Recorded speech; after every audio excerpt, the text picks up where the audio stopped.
for main engine start. We have main engine start. 4, 3, 2, 1.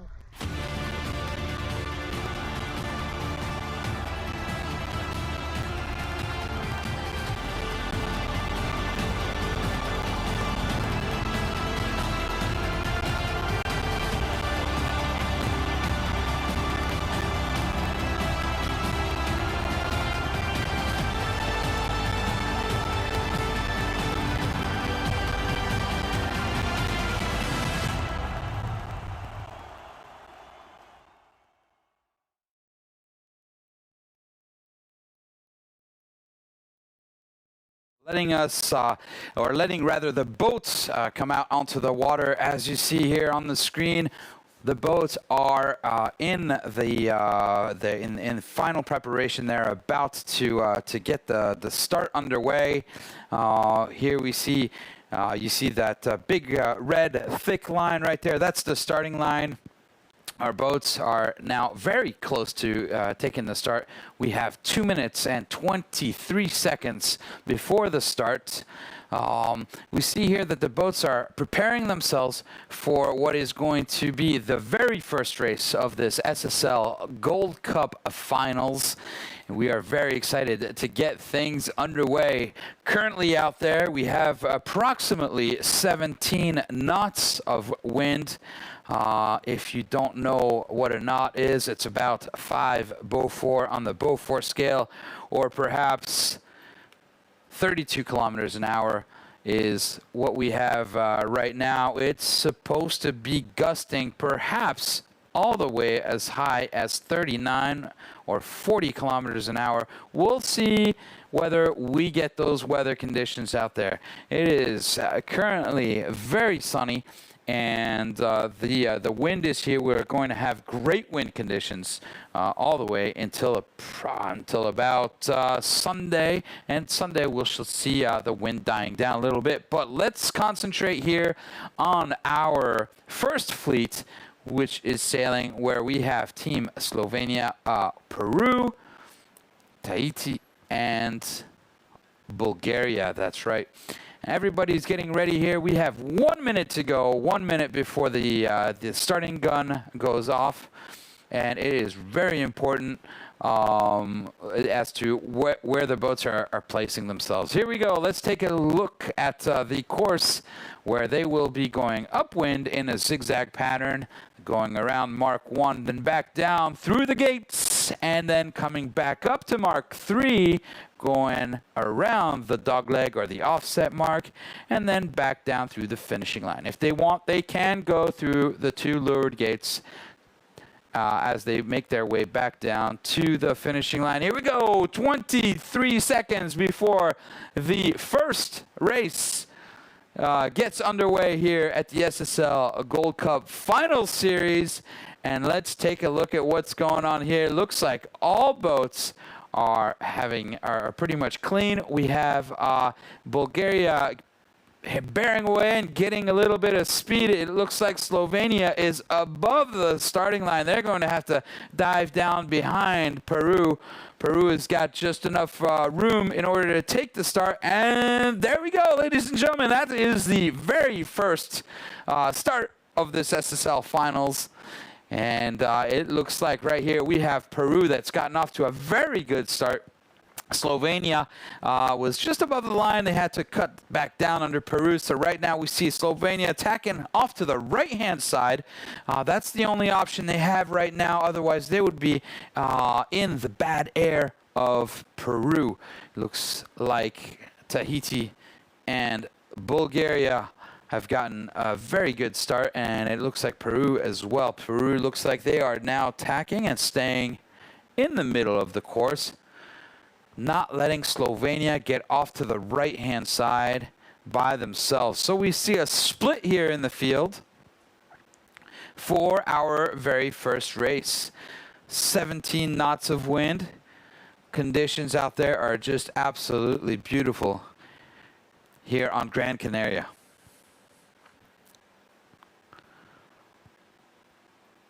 Now it looks like Peru is not moving. I suppose that they are. We might be having just a little issue with the tracking system. We'll see. We'll see what's going on. I'm sure that nothing bad is going on. And they're probably sailing with Slovenia. Slovenia just tacked now. They are on the right-hand side of the course now. What will be interesting is when the two teams on the left, Tahiti and Bulgaria, when they tack over, we will see where they stand and where they cross. Whether the right-hand side was a better one or if the left-hand side was a better one. I don't know what's going on with Peru. Peru had probably the best start out of all of them, and something might be happening on that boat. I don't have any information. Oh, looks like something is happening on that boat. What a tough break. What a tough break. It looks like we see here they are holding a flag right there. You see that yellow and blue flag, which means that they have an issue. The only way they can make that flag fly is if they have a technical issue or if they have somebody on board which has been hurt. You see here on the left-hand side, we have a motorboat coming in. That is our shore team right there. Let's listen in.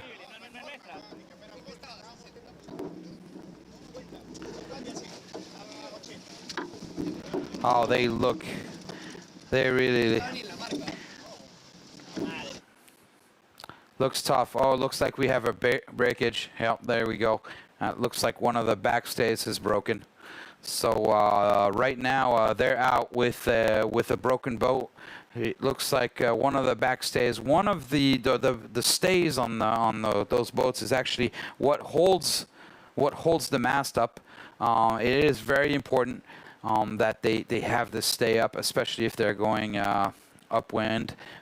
It's really very important. It also, depending on the amount of pressure that you put on that stay, that'll give you the setting, and it'll give you the shape that you want in your sail. So what a tough break, really tough break for Peru right there. They had a really good start. That's very unfortunate for them. And the captain of that team is Stefano Pesquera. What an amazing sailor he is. He's a very young sailor. He's actually been twice to the Olympics, and he was the first ever to bring Peru to be able to go to the Olympics. So a very, very talented young man.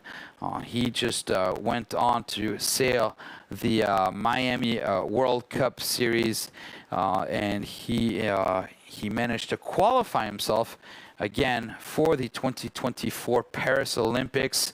And just last week, he just won the South American Pan American Games in Chile.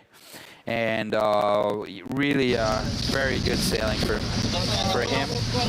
There we go, a little bit more on board. We'll continue with Team Peru and talking a little bit about who's sailing on that boat. But right now, we have some live images here. As you see, they're not the only ones out on the water. As we said, sunny, very nice and sunny. A little bit choppy out there, but for the time being, it doesn't look too bad. Looks like Tahiti, and we have the Bulgaria right there. We are looking at the Bulgarian boat. Looks like they're about to make a attack right there. Let's listen in.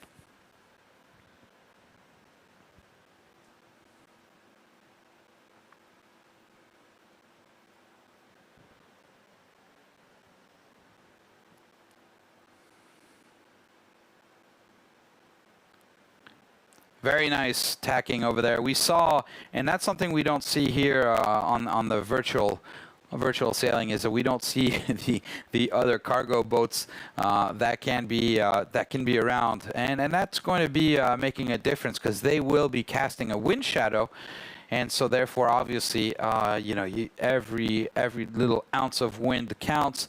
So that's probably why we have Bulgaria, which has seemed to be tacking and moving out of that wind shadow. Now, very interesting here, we have Slovenia that was on the right-hand side of the race course, and as you remember, just in the beginning of the race, they went off to the right-hand side, and we'll see, looks like right now, they're in the lead with 15 meters. So it looks like the wind was a little bit advantaged on the right-hand side of the race course with a good 87 meters of a lead right now on Bulgaria, which is quite impressive.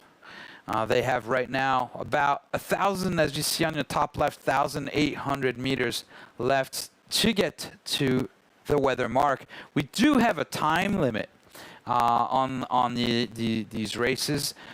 We are aiming for a 45-minute race in order for the boats to go twice around the race course. There is a time limit, however, to get to the top mark, and that is 30 minutes. If the boats don't make it up there in time, then the race will be canceled. But it looks as though the wind is nice and conditions are good. Here's a great shot of Team Slovenia right there, just tacked on top of Team Bulgaria. We saw them in the background earlier. There we go. There in the background on the top left-hand side of your screen right there. That is Team Bulgaria. So very, very close racing.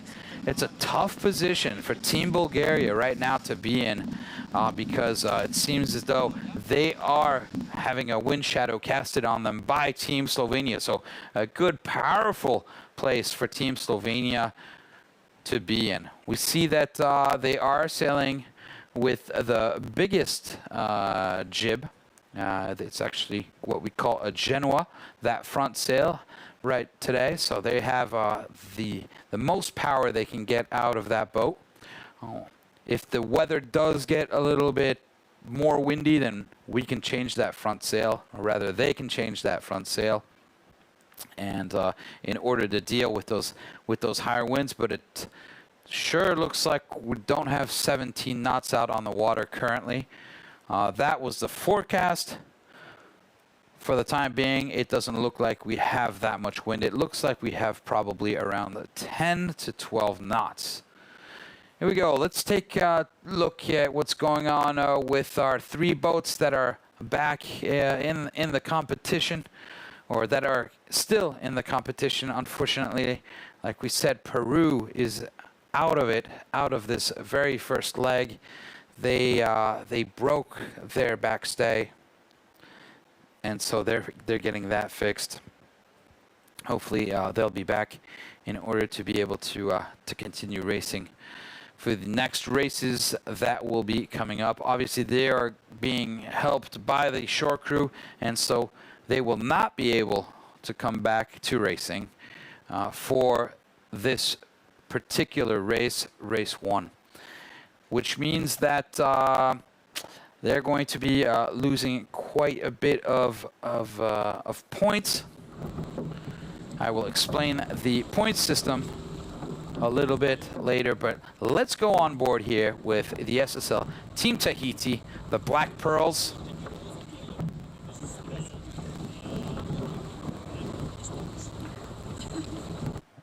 We see that oh, there are some nice swells. Look at that on the right-hand side there. We see that the boats.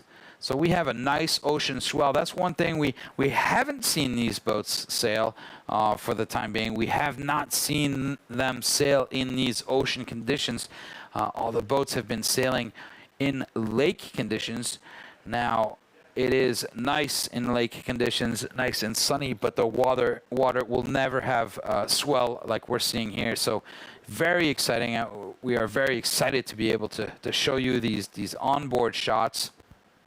And as the competition progresses, we'll have more and more boats out on the water, cameras out on the water, showing you really what's going on. This is the very first race of the SSL Gold Cup Final Series here in Las Palmas, Gran Canaria, in the Canary Archipelago. And as you see in the background, that is the island of Las Palmas, out in the middle of the Atlantic. Well, perhaps not the middle of the Atlantic. We are off the western side of the African coast. And it is very nice weather down here, about 25 degrees Celsius. Here we go there, getting closer and closer to that windward mark. They're about 700 meters away from the windward mark. And we have a slight change in the leaders. We see that Tahiti is now in the lead. They went off to the left-hand side.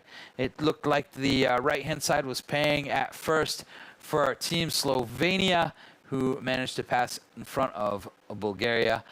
And right now, Tahiti came back, going off to the left-hand side, and now making a pass on Slovenia.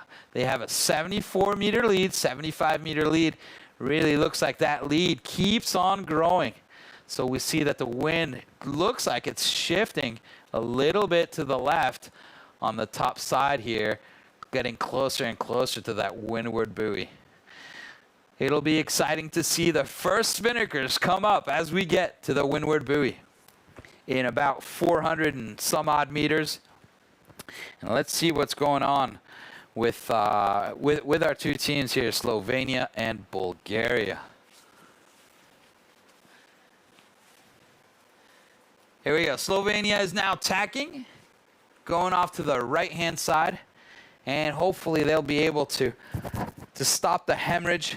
We see that 120 meters between themselves, 120, and that's growing 130, 140 meters right now.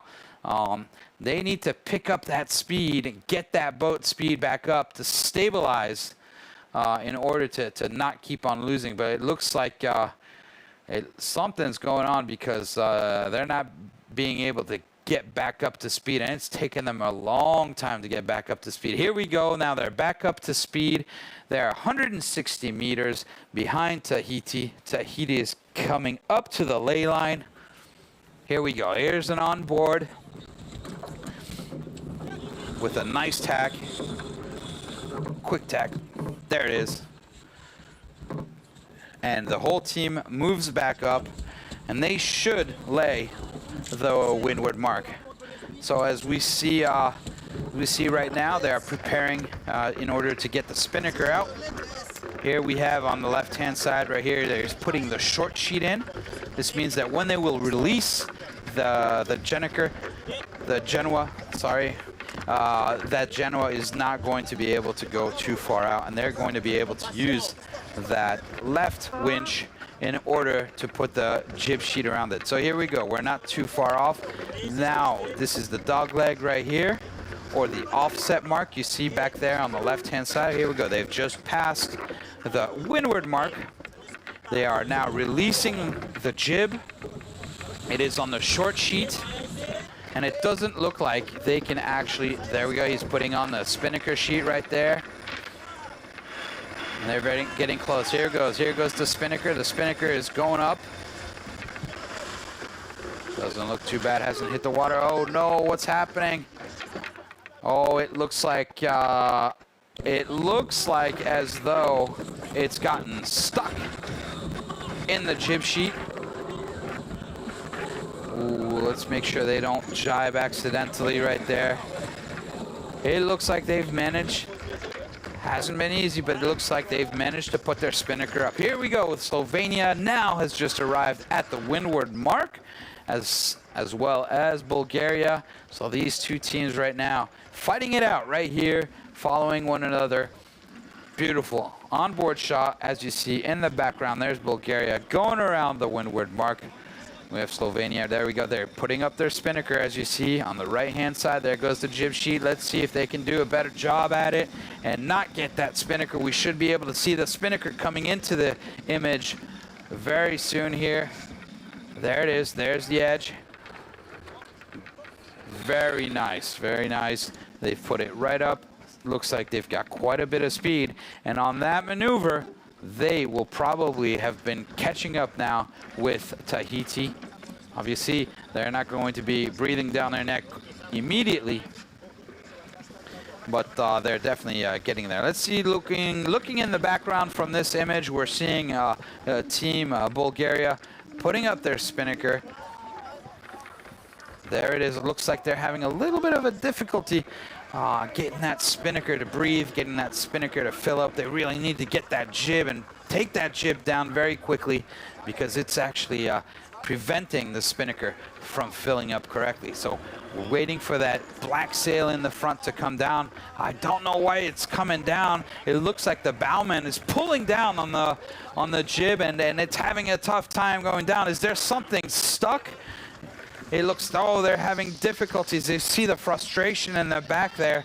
It looks like they can't get their jib down, and if they can't get that jib down, they can't get that spinnaker. So they're right now, they're losing meters and meters and meters, and it looks like they're really dead downwind, having a really difficult time putting that spinnaker up. I don't know what's going on.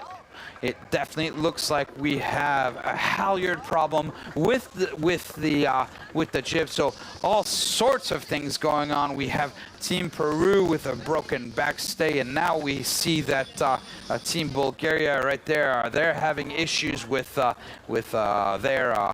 jib sheet. Now that has nothing to do with the boats themselves. That has everything to do with boat handling. It could be just that. They didn't manage to, there we go. So apparently there was an issue. The crew has done something with the lines, and they made a knot somewhere in the lines. It has nothing to do with the boat itself. It has to do with the crew, unfortunately. So, you know, everybody's got to get back into this. This is the first race out of a very long series. Some of these teams haven't sailed on these boats in quite a while, so everybody has to get right back into it.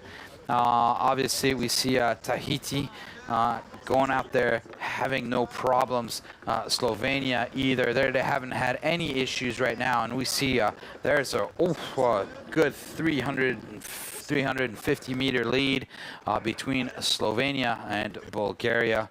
Tahiti has got a comfortable 195 meter lead over Slovenia. So action-packed first race. We are on leg 2. Now remember, they're going downwind, as you see, with those spinnakers. They should be arriving down to the weather mark in a couple of minutes. We'll see what's going on. What's going on here with Team Tahiti? Looks like they have just jibed. Picking up the speed. There we go. They're trying to make the battens on the mainsail. Need to flip over. You see in the back there we have the tactician, which is all the way in the back, and then the driver, if you will, we call the skipper, is holding on to that wheel. Looks very concentrated. I can tell the wind is rather light, seeing as the crew is not so far back in the boat, and rather sitting down.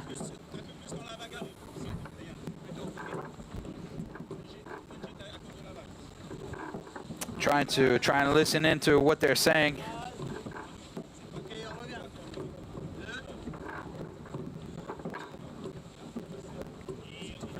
They're discussing right now. It looks like they're discussing positioning on the boat. We see in the back the tactician pointing out where the two buoys are. Yeah, they're trying to go fast and low, apparently. It looks like it. It looks as though we don't have an enormous amount of pressure because we see that the sails at times are a little bit flapping.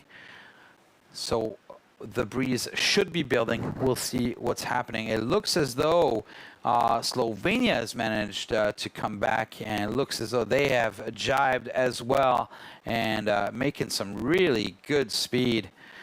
Looks like as though they've gone a little bit further out to the side, and therefore they're able to luff a little bit more. They've got more speed, and they're just grinding Tahiti away.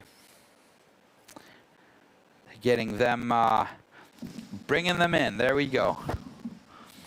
Same thing, light conditions. The boat crew is inside the boat, is not standing up too much, not taking up too much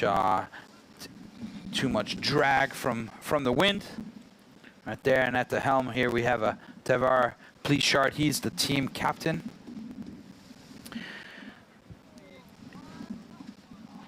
Oh, what's going on here? Oh, it looks like they're pumping. We can hear them talking. Yeah, so we have a little bit of movement from the crew, just trying to perhaps what we call do some pumping, which is moving the weight of the crew around in order to get the boats to come flatter. There we go. And they're allowed to do that once a wave. Now, it might be hard to tell what once a wave is with the onboard cameras, but they are very synchronized, and I'm telling you, we're right next to them, not too far away, are the jury boats. And I know jury boats have flags on them, and they have a big J in it, and so basically they are the umpires of this racing. And they're checking out and making sure that there is no cheating going on, and they can give penalties out to the boats that are out on the water. And for that, they have two flags. They have a red flag, which means that they have to do a penalty, and a penalty means doing a 360. A 360 means that they have to do one tack and one jibe before getting back underway. And they have another flag, which is a very nasty flag. It's called the black flag, and that's a hard one. If you get a black flag, oh, there we go. We were talking about the jury boat. You see that right there in the back. No, it looks like that is a press boat. We see a green flag with a P on it. That is the press boats. Making sure that we get some nice images. Make sure that you go onto our website and check out some of the pictures that we'll be putting out on there. Of course, you can go onto our social media. We are on Facebook, Instagram. We have a lot of things. We have TikTok also. Many of the teams are, there you go. You can follow us on the right-hand side right there. You have all the links that you want. You get some of the best pictures. I mean, all the pictures are right there, so you can really choose and go and follow your favorite team. And all the teams as well are very active, and they will be posting things, so you should be able to even get in touch with some of the teams. Here we go, a little bit of action going on here. Looks like there's a jibe going on. Nice jibe. Spinnaker nice and full. There we go. We see when they let it back out, we know it's nice and full. Good teamwork. Everybody coming back to the same side. I heard a bravo. So they're happy with that jibe they just did right there, and they're keeping their lead. It looks like they gained a little bit of lead back again. They're back to 180 meters lead. Over Slovenia. Bulgaria, unfortunately, is dropping back. They had 860 meters. They're back 860 meters. They didn't manage to drop their jib, and they had to take their spinnaker down, which means, well, they've had to put it back up again. Let's see what's going on here. Are they sailing with there's the spinnaker, but that spinnaker is not very full. There's not a lot of power right there in that spinnaker. So we've got some light wind conditions and some choppy seas, sort of shaking that spinnaker all over the place. There you go. And that's difficult for a sail. We want, we definitely want that sail to have a very linear flow. in that. We want the wind to be able to exit those sails, and it's very tough when it's light and the sails are shaking. So it's definitely not helping them. Frustration is growing on that boat. 944 meters behind the leaders. And speaking of the leaders, here we go. Tahiti is now getting down to the gate. Here we go. They're putting down their spinnaker. That's a very nice spinnaker drop. It doesn't look like it went into the water. I mean, it might touch a little bit the water, as long as it doesn't go into the water. I mean, that's fine. There we go. Nice mark rounding. It looks like they're going back up the left-hand side of the race course. It looks like the wind really has shifted left. Now we see in the background that we have Team Slovenia right there. They're about to drop their spinnaker. So it's really important as well that they get a good drop on those spinnakers and they don't put them into the water. Obviously, you see they've both been sailing well, and now there was still a good 150 meters behind them. Oh, it looks like they've decided and taken up a split. So we have Slovenia, which is going up. Oh, it looks like they're having all sorts of difficulties with their spinnaker right there. It looks like the spinnaker's in the water. Oh, they haven't been able to get it back in. They're late on bringing up the jib. The jib has not been taut yet. They don't have the speed that they're looking for. It looks like the boat is almost stopped right now. Oh, it looks like panic on that boat right now. Looking tough, looking tough. Obviously, these guys, they are not allowed to go onto the boat and practice these maneuvers. So, and it's very difficult to find other boats like this across the world. Some do exist, but they're not allowed to train on them. So really, everybody really needs to get back into it. They just did a very difficult maneuver right there. We didn't exactly see what was going on. And look at that. Look at how much they went further than the actual buoy, as opposed, if we look at the blue line and we look at the red line right there, we see Tahiti with a clean drop going around the buoy, and Slovenia, well, they went a little bit further away from the buoy. They had an issue. They went back up, and you see the little dots. Obviously, that's the speed at which they're going to. They then had to come back into the wind. They lost a lot of speed. So disappointment for Slovenia with that drop. That's definitely not helping them at all. Tahiti right now out in front, not making any mistakes, sailing clean, and keeping that leading position. We should, there's Tahiti. The Black Pearls, sailing clean, good teamwork.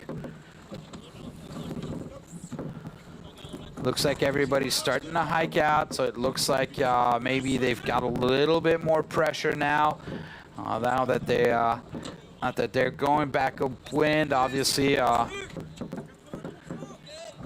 Definitely, the boat will be hiking. What's great about these boats is the heeling. These boats are managing to heel with very little wind. As a matter of fact, with 6 knots of wind, you already have the boat heeling, and you already have the team which is out. And I would say pulling on the straps. There are no straps. You see, everybody is holding on to a sheet.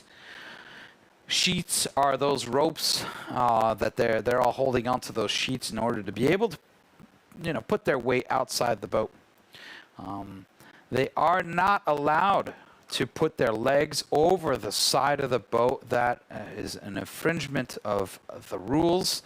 If they do that, they will be getting a penalty. Now let's talk a little bit about the point system here. Now we have 16 teams that are qualified for this 32nd round of the final series. And so therefore, the boat which wins gets 16 points. Second place gets 15 points, and so on and so forth. And so we are on a point system where you add the points as you're sailing, as you're getting into first place. So for example, you have 2 first places, you'll have 32 points. And now if you have a penalty, for example, and you put a leg over, that's not allowed. And when I say over, on the outside of the boat, there we see all those feet right there. Everybody just pulling hard, making sure that boat is nice and flat. Well, if one of those legs go out, then they'll be getting 1 penalty point.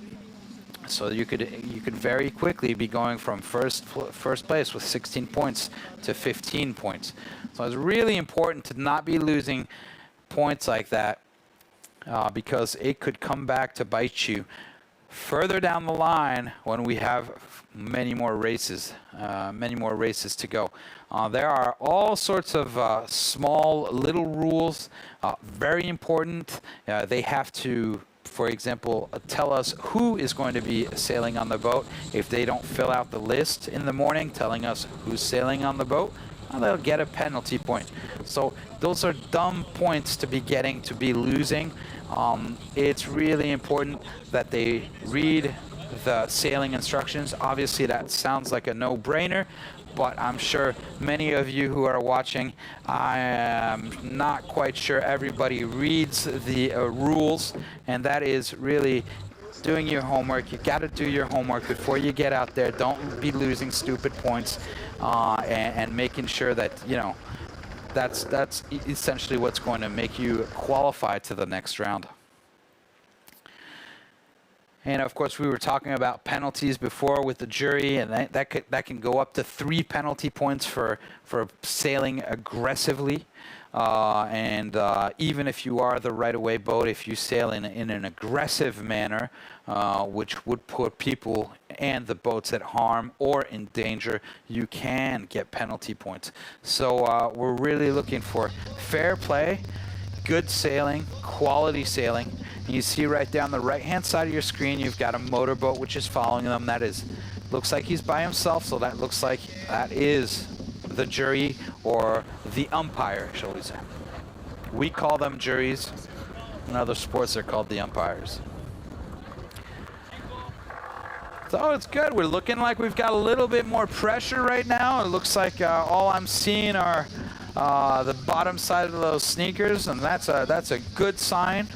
That means that the breeze is coming up. And let's take a look. Let's go back here as we focus in onto our first top 2 boats with Tahiti and Slovenia. Looking like they have 100 meters in between those 2 boats. It looks like Slovenia is doing a very good job at coming back. So tactically speaking, it looks like the right-hand side has paid. And even though they had difficulties at the leeward mark, it looks like they're coming back in. So a good tactical decision to go off to the right-hand side of the race course. And we see a little bit of spray coming into the boats right now here on Team Tahiti. Team Tahiti is still out in front, covering Slovenia. There you see it, 120 meters between the 2 boats. And for as long as Tahiti is over Slovenia, they have that advantage. Really, what they want to be doing is keeping themselves between Slovenia and the weather mark, or the windward mark. If they do that, then they have the advantage. So for Slovenia right now, their only option is to be able to tack and to go to the other side. It looks like they're not ready to tack. It looks like they're sort of bearing away, working on their speed. It looks like the right-hand side definitely is paying, so they don't want to get pushed back off to the left. And it looks like they're willing to accept the fact that the wind is better on the right-hand side, even though they're being covered by Tahiti. So this is good news for Tahiti. They are covering Team Slovenia and making sure that they're not going anywhere, and they're keeping things under control. We see that a little bit of waves. There we go. You see that distance is growing to 150 meters now. It's getting a little bit bigger because Slovenia is in the wind shadow of Tahiti, and there's really nothing they can do. They're stuck there.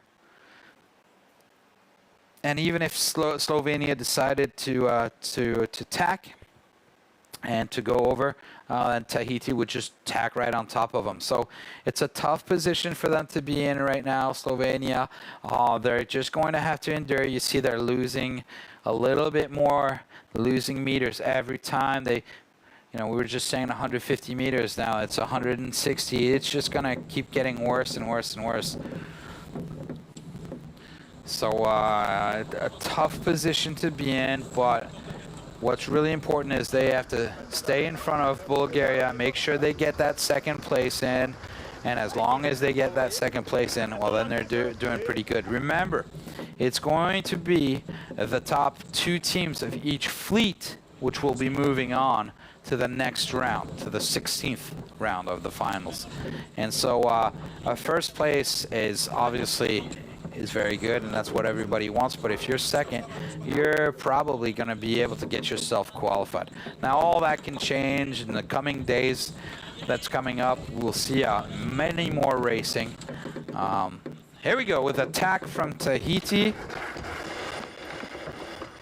Now, according to you see that that's a purple, or rather, sorry, a pink mark. Those pink marks right there indicate that the wind conditions have changed and have taken a left, and so they have changed the course. So that's a new mark. And now what's really difficult is they don't have, with that pink mark, they don't have the offset mark. So they've got to put the spinnaker up real quick, and makes a lot of maneuvering. So potentially more disaster as they're putting up the spinnaker. It looks like even though Tahiti, who has had no problems until now, here we go with their first issue and getting that spinnaker up. So very difficult in order to go to that pink mark, which indicates that they have changed the course. Now, they can change the course for several reasons. If the wind seems to be dying down, and like I told you in the beginning, we're aiming for a 45-minute race. Now, if we see that it's going to be too long, well, they'll shorten the course. If the wind changes left, they'll also change the course. Now, they can also change it if we see that there's going to be more wind, so they can make the course longer. So it's really interesting as we can play with where we set up the windward buoys. Obviously, it makes it tough for all the guys that are on the motorboats in order to get those buoys down, and then making sure that they're hitting the bottom. From what I was told from local knowledge, we're looking at some places approximately about 60 meters in depth. So there's quite a bit of line that the race committee needs to be able to put into the water for that to happen. Now remember, we have race committee, we have the jury. Those are two very different things. The race committee is organizing the regatta. The jury is umpiring the regatta. Here we go. We're back on the board with Team Tahiti. Light weather conditions. It looks like they finally managed to put that spinnaker up. They're still taking the jib down. Really important that that jib comes down, because it will block the wind going into the spinnaker. So what's really interesting about these boats, there we go, right-hand side, looks like Bulgaria. We just saw Bulgaria on a windward, sailing windward. There's Bulgaria in the background right there. Very nice shot of them going up. So there's definitely a big lead with Bulgaria. It looks like Bulgaria for this one is going to be sitting in third place, unless we have some sort of catastrophic failure or something goes on. Perhaps, anything could happen. Let's say perhaps one of the team members falls off the boat. Well, then Bulgaria might have the chance to get back into the race. So we do remind you that if a team member falls into the water, which could happen, the boat has to immediately turn around and go and get the person who has fallen into the water. It is the boat's responsibility. Even though there are motorboats that are around, if we see that a crew member falls into the water and the boat continues to sail, well, that boat will get a penalty point. As a matter of fact, they may even get a black flag. Obviously, safety is a huge concern. And even though we do have many boats out on the water, it is normal and common practice to make sure that you go and get all your crew members and get them back on board your boat. Now let's get back here to the front. Looking like Slovenia is now coming back towards Tahiti. We are on the final downwind leg, and they are reeling them in. Remember, on the last one, we were at 150 meters. Now let's check out this this jibe here. Good teamwork. Very nice. It's looking like the spinnaker is nice and full, and everybody moves to the windward side. A nice pump coming out of that maneuver. Very good. They didn't lose any speed on that one. And they are now in the power position above Tahiti and casting a wind shadow above Team Tahiti. We have 1,170 meters until we get to the finishing line. This is a close one. 67 meters between the two boats. Here we go. Like as you can see, the wind is coming off the right-hand side of your screen, following those arrows, and it's a good opportunity right now for Slovenia to be able to cast a wind shadow on Tahiti. Really important right now for Tahiti to be able to keep that speed. And we see that we have a communication, very good communication right there. So what's happening is one of the guys that's holding, the guy that's holding that pink rope right there, that's the sheet, that's a spinnaker sheet, and he's constantly releasing the spinnaker. The guy who's sitting down on the ground right there on the coffee grinder, he's going to be winching, and so he's going to be pulling, turning the winch. There you go. He's winching a little bit. He's turning the winch, and we're tightening up that sail. So that communication takes two people in order to be able to, just for that one sail, to be able to sail it correctly. And in the back, we have the tactician and the skipper, which are in the back, and they're deciding where the boat needs to go. The tactician, you don't see him right now because he's hiding behind. Oh, he's crawling back there. You see, so that's the tactician, and he decides where the boat goes. The skipper, right there, number 10. His job is to make the boat go as fast as possible, as fast and as low as possible. So good communication between all of them. And the one with the red hat right there, he's trimming the mainsail. Right in front, it looks like we have our pit woman, which is right there.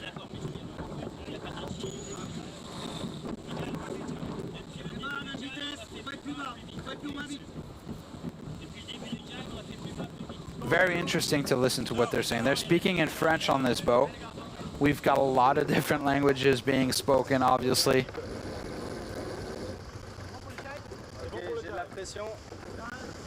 J'ai la pression, he just said. That means that he's got pressure. It means he's feeling that the sail is pulling the boat forward. And when he says that, that means that the skipper can bear away and go a little bit closer to their objective, which is the finishing line. But as we see right there, Team Slovenia had 60 some odd meters, and now back to 100 meters. So it's looking a little bit difficult. It looks like Team Tahiti is managing to really keep up that speed and be able to defend their position. Now, it's rather easier for Tahiti. All they have to do is head up and catch a little bit more speed. And I'm sure that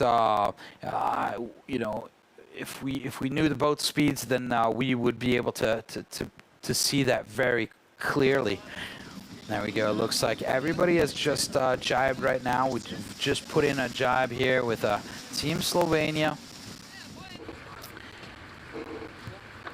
There we go, and they're going back. They're going to now that the only thing they have to do, Team Tahiti, right now is just to defend their position. That's Team Tahiti. We're on board with Team Tahiti. Just behind Slovenia. We are see the jury back there in their umpire jerseys, making sure that nobody's breaking any rules. Very interesting as we see Team Slovenia coming back into it. Here we go. That's the race committee boat there on the left-hand side. Looks like they're very much downwind. And there we go, ladies and gentlemen. Race number 1 has been finished, and we have Tahiti taking home the first win. Oh, look at that. Oh, everybody looks super pleased. There we go. 16 points awarded to this team right here. Team Tahiti did a great job. Pretty much sailed without any issue. And they, you know, if you guys remember, they already they won in the test events, and so this is a team where we should see more of these guys. We are, you know, very happy. Oh, they're speaking with the umpires. I don't know what they're saying. And then we have now Team Slovenia just crossed the line just a couple moments ago. Very good for them as well. They really came back into the game. They had a couple issues. They had a couple issues. Remember with that spinnaker drop, and they pretty much stopping the boat down at the leeward gate. They managed to come back. Good tactical choice, coming back to the right-hand side. It looks like that's where the pressure was. All sorts of things happening. We had the windward buoy being changed, put on the left-hand side of the course, which means that the wind shifted left, but the pressure was on the right. Quite difficult. A good racing area right now, and just a good all-around racing. A little disappointing there for Bulgaria right now, which is about to cross the line. Obviously, they wanted to do better. They had they had some issues with on their boat. It looks like boat handling. Oh, there's a nice swell right there. Good surf. I can't wait until we get a little bit more wind and we see those boats just surfing down those waves. So. But everything's being put underway here. Everything is coming into play. Everything is coming into spots. The teams have got to get back together. You got to remember these guys. They don't all sail together. Many of them come from small boat sailing, like lasers. So now they have to work on these big boats, and they have to work as a team. Egos have to be put aside. Now, I'm not saying anything by that, but people have to really work together as a team. And so it's really interesting, and we'll be seeing a lot more of that coming up here. So there you go, ladies and gentlemen. It's not quite done. We're still waiting for Bulgaria to come across the finishing line, and but that's it for fleet number 1. So soon we will have fleet number 2 that will be coming out on the water, and they'll be making the changes. So everybody who's sailing on the boats right now will hop into a motorboat, go back on land, and we'll switch out and get the next teams to be coming out here. So everybody doing one race. We've got 4 races planned today. We'll have Fleet 1, Fleet 2, Fleet 3, and Fleet 4 racing. Now, it's really important that you know that as long as we have one race being raced in this fleet, it counts. And it is now official. We only need one race to validate this racing.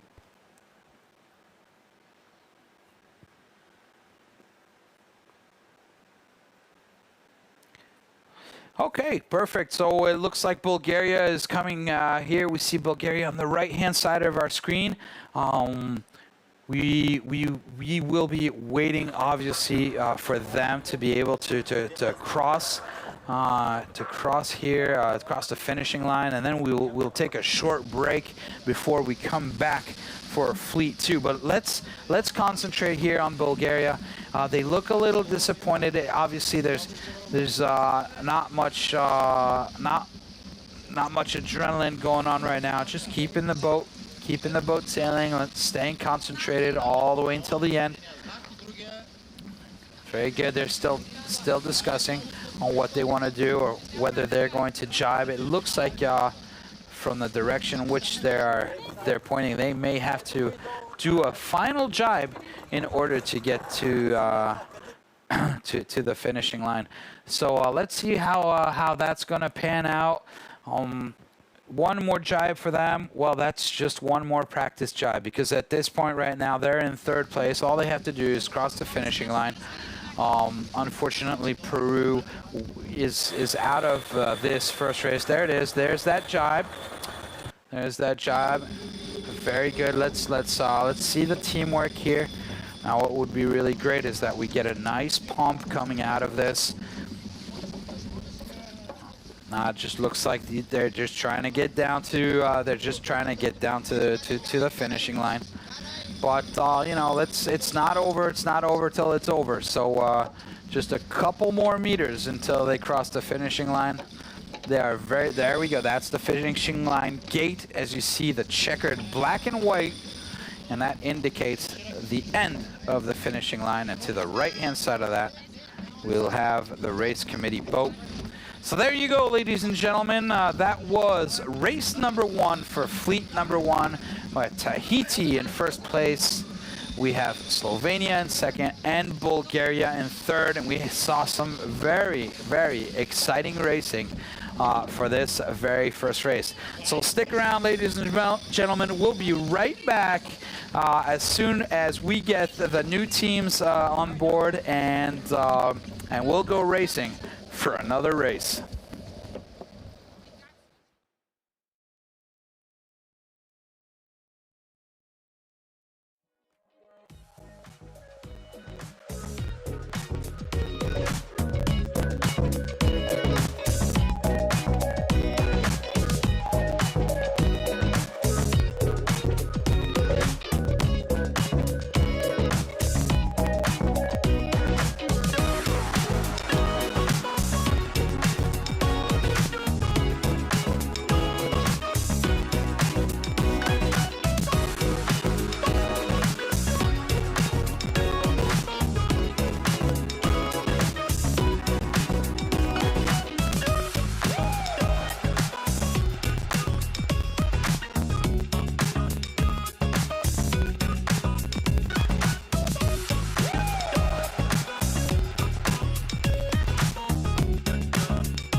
Minus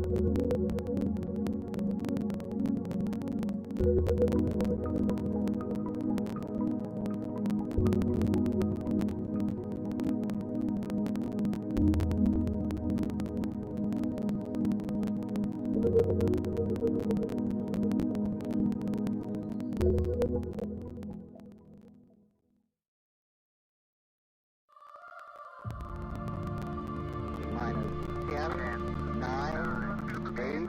We have a go for main engine start. We have main engine start.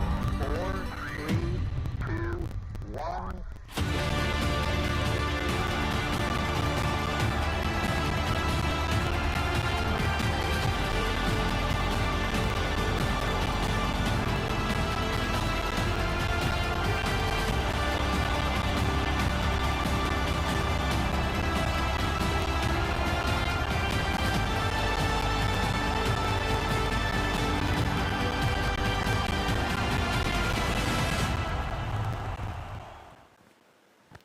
Ladies and gentlemen, welcome back. We're back live here with our second race of the day, fleet number 2. Here we are on board with Team Cuba. And I just got some information that we have some Cuban fans that have been waiting for their team to be out on the water in order to be able to see themselves. So I know that a lot of people are watching back in Cuba. We say hello to everybody over there, and what a great team this is, and unbelievable how they managed to qualify themselves for the finals. Let's take a look at the teams that are going to be sailing here in fleet number 2. We have on the top left Team Chile, the Finnish Terea sailors. They are SSL ranked number 25, total weight of 707 kilos. To the right of that is Team Cuba, Pirates of the Caribbean, SSL ranked number 59. Team weight 713, so pretty even between Team Chile and Team Cuba. And on the bottom left-hand side, we have Team Portugal, the Navigators, SSL ranked 22nd, team weight 706. So we are very, very close in weight for these first 3 teams. And heaviest team out there today is Team Estonia, the Icebreakers, SSL ranked number 31 with 724 kilos. And right there you see also the captains of the team. So maybe we could look at the top left with Pablo Lorca for Chile, Nelido Manzo for Cuba, Joao Rodriguez for Portugal, and Tonu Tonist, which is from Team Estonia. Here we are back with our live 3D image. And for you today, we will have 3D images and onboard cameras. As the week goes on, as the competition progresses, we will have more and more images, more and more unbelievable images, shall I say, for you to appreciate. Here we are, 1 minute 20 seconds before the start. We see all the teams already in their pre-start game right now. We look at Chile, which seems to be off to the furthest to the right-hand side, and then Cuba, Estonia, and Portugal quite close together. Now let's see what's going on here. This is really important moment, about 50 seconds before the start. Looks like Cuba right now is probably going to be turning back. We see that there's a boat just to windward of them, right there. Difficult to see right now what's going on, but this is the time where the teams need to start getting their boats up to speed right now. 30 seconds left. It's going to be a difficult one for Team Estonia, which is the furthest off to the right, with Team Cuba right back there with a small shadow. Now let's see what's going on. 10 seconds left until the start. It looks like Portugal is putting themselves in a very good position. Looks like Team Estonia right now, it looks like they have, there we go, that's the start. Looks like Team Estonia has got the most amount of speed right now. And we'll see exactly what's going on. So if that is the case right now, Team Estonia, there it is. 13 seconds in, Team Estonia, good pressure. You can see right now, it looks like they're up in first place. What we want right now, right off the starting line, it's really important that they go into what we call a fast mode. We want these boats, or rather they want their boats, to be going fast and fast and fast. We don't really, at this point right now, it's just a drag race. The boats need to go fast, they need to get out in front, and they need to position themselves correctly. Looks like Portugal has already tacked off to the right. We saw earlier in race 1 that there was a little bit more pressure off to the right-hand side. Now, let's see what's going on in this one. Did they tack to the right because they saw a little bit more pressure, or they saw something, or were they, in the bad wind of Estonia and I think Team Chile? Difficult to see right now. Difficult to know exactly why they managed to tack over there. Excuse me. It looks like Team Cuba has also tacked off to the right. It seems as though Team Cuba, looking from what we can see here as the trace, the blue trace, they were in the bad wind, or the wind shadow of Team Estonia and Chile.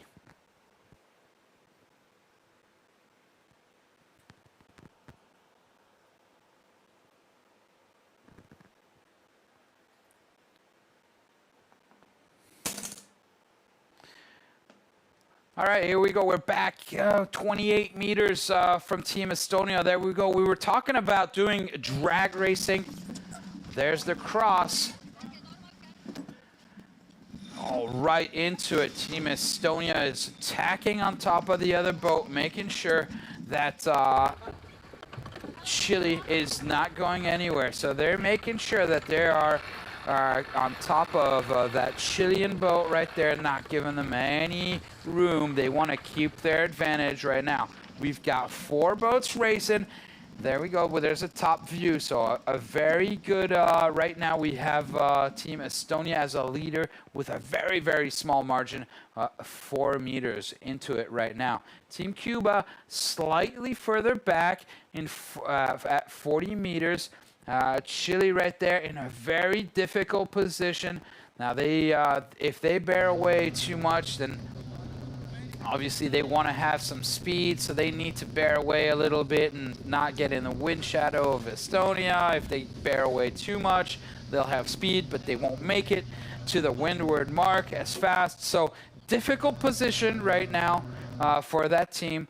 They're going to have to see what's going on. And now if Portugal tacks on top of them, it's going to be even tougher. They might have to tack back and go further off to the left-hand side. We'll see what happens. We'll see what Portugal decides to do. Portugal right now has the right of way. They are the starboard boat, and so did Chile have to, or rather, did Estonia have to duck down below Portugal in order to be able to avoid them? Remember, the jury is going to be very, very pointy on aggressive sailing. So they need to make sure that we have a lot of fair racing. We don't want to have any damages on these boats. We don't want to have any of the crews hurt. Oh, what a great image. Look at that off to your top right-hand side. Right there, Team Estonia, right on top of Chile. We see them right there. Looks like Chile is in a high mode right now. Chile has managed to make it out in front. It looks like Yes, Chile right now has the advantage. They are the leeward boat, and so they have the right of way. And also, they're casting right now a wind shadow on Estonia. So they are in a very powerful position. If they can keep that high mode on Estonia, they may have forced Estonia to have to tack over. We'll see what happens. This is really exciting. We are on the first leg of the first race of the second fleet. And already we have a battle on our hands. It's very good. It looks like everybody is quite close to one another. We saw Portugal being out in front for just a little moment. Right now, looks like they're out in fourth. They're going off to the left. They've got to be doing that for a reason. There's got to be a reason they're going off to the left. It's difficult to say from here inside the studio. But let's see what happens when Portugal tacks and the boats come back together. But right now, what's interesting is the battle between Estonia and Chile. And we saw earlier on those onboard cameras right there that Chile was in the most powerful position.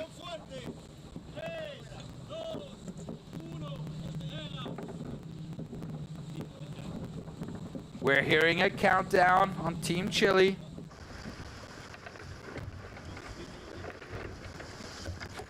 Listening in, it's great. We have the onboards. So sometimes it's just good to let them speak and hear what's going on. Look at how close they are to those boats. They're still very much together.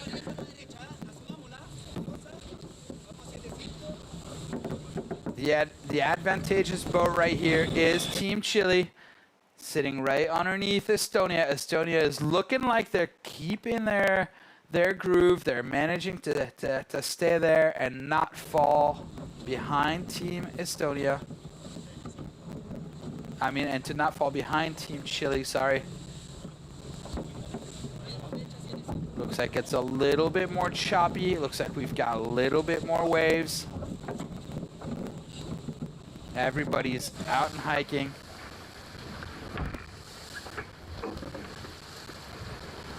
The way the cameras are set up right now, we see that we can just see the bow of the Chilean boat right there. And now it's just unbelievable how these guys are managing to Team Estonia, the icebreakers. They are, well, they're living up to their name. They are very calm, cool, and collected, like ice.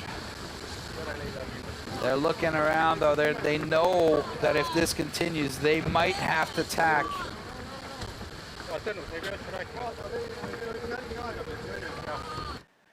Discussions are going on. Let's look at the left-hand side of your screen right now. Portugal and Cuba coming back together. Looks like Portugal was way out there before, and right now they're coming back against Team Cuba. So Cuba has the right of way, but it looks like Portugal will be passing far in front of them, at least a good 50 meters.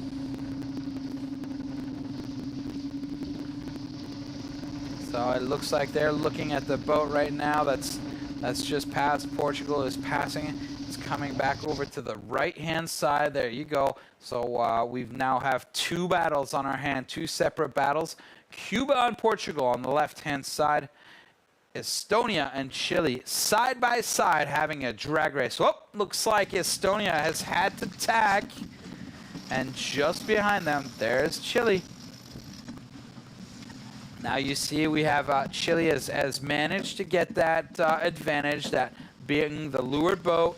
They came up into that high mode, and they have the advantage over Estonia, and they managed to get Estonia to tack over. And so now everybody's coming back together in the middle of the field, just looking to see if we can tell the distance to the windward mark. It looks like they have gone well past the middle of the field. There we go. We see they're getting. You see that They are on the ley line right now. It looks like as though Estonia and Chile are perhaps laying the windward mark. Right there. Right there you see we can see the two teams, Estonia and Chile. It looks like the distance to the mark right now, only 400 and some odd meters left to get to the windward mark. Portugal is coming in on a port tack, so they are coming in quick to Estonia and Chile. Estonia and Chile are now, they are both the right-of-way boats. They are on starboard, so Portugal will have to tack because I don't think they want to be able to go underneath and dive underneath Estonia and Chile. It looks like Portugal right now has just tacked. There it is on your top left-hand side of your screen. 300 meters left until we get to the top, to the weather mark. And now Portugal has come back, and Portugal is now in the powerful position. If Portugal can make it to the windward mark without having to tack another time, they are probably going to be taking the lead. Now we'll just have to see whether they can go all the way to the windward mark or not. It looks like the tactician on Team Estonia is looking off to the left-hand side, so it looks like they are above the ley line, which is which is very good for Team Portugal, which means that they are able to lay. We can see there. And now I'm not sure if that's the windward marker or the offset, but it looks like Team Portugal has managed to get right back in it, and they're going to be the first team to go around the windward mark. So here we go, Team Portugal coming back from 150 meters out back on the left-hand side to first place around the weather mark, followed by Team Estonia, and then Chile and Cuba following not far behind. Now let's see, this is the moment where they make it or they break it. We'll see what happens. We are getting closer and closer to the offset mark, and we are looking at spinnakers that are about to go up.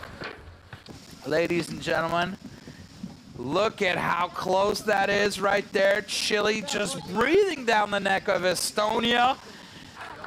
And here we go. Spinnakers are coming up. Let's see who gets it right and who doesn't. There goes Chile with their spinnaker. Looking good, looking good. Are we going to see a good drop on the jib from Team Estonia? Portugal's already dropping their jib. There we go. Estonia's dropping it as well. Looks like a good set from both of those teams. Good job. This is going to be tight, real tight right here. Looking like the pressure is building as well. Looks like a great hoist from Team Chile. And a good one from Team Cuba in the background right there. They're going to drop the jib on the Cuban boat. Tranquilos, we just heard him say. So that was a real powerful move that they had to do right there to hoist the spinnaker. And now they just need to work on their speed. So this, ladies and gentlemen, we have a race on our hands right here. The top three boats, after 2,000 meters of upwind sailing, are now only within 50 to 60 meters, three boats. So this is exciting racing. Let's see what's happening. It looks like the wind also is building slightly. We were expecting 17 knots. We didn't have that in the first race. We're now getting on our second race, on the first downwind of this second race of the day for fleet number 2. And we have three boats. And it's getting even closer. It's getting even closer. We have right now 50 meters between the first boat and the last boat. It's going to be intense. We can see that they're really sailing quite quite a lot downwind. Team Cuba is going to be able to manage to sail a little bit higher and have a little bit more speed and try to cover the others. So we should see Cuba coming back into the picture.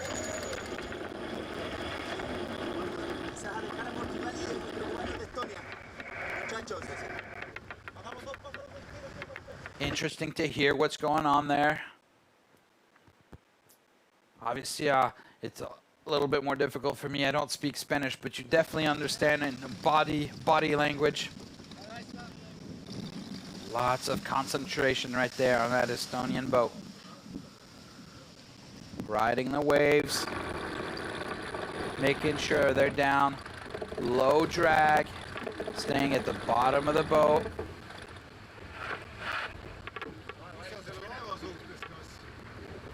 Really interesting to hear that onboard, those onboard sounds. It's just really very nice. Now we see Team Cuba just straight behind them, and off to the right we have Chile, or Chile, shall I say. Out in front we have Team Portugal. But look what's in it. I mean, 14 meters, and that lead is dwindling. The boats that are further behind are obviously the boats that have the advantage because the wind comes from behind them. So they're the first ones to get that new fresh wind. And on top of it, they can cast a wind shadow on their opponents. So as a matter of fact, being perhaps in Chile's position, they have the opportunity to be able to attack the boat, which is lured.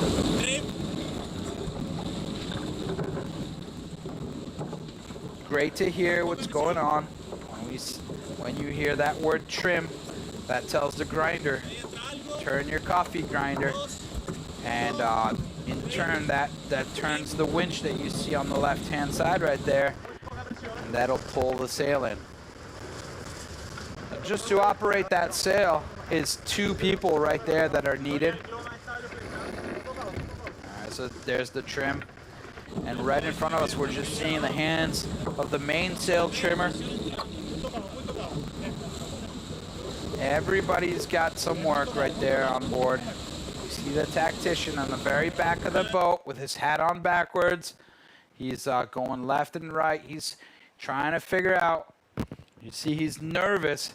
He's trying to figure out where he can place his boat and which choice or which tactics he's going to have to use in order to be able to get out in front of Portugal. Looks like Portugal now is heading up, has managed to take the lead back again from Estonia. Estonia was in the lead just minutes ago, and they're now 50 meters back. Estonia is now in 3rd place.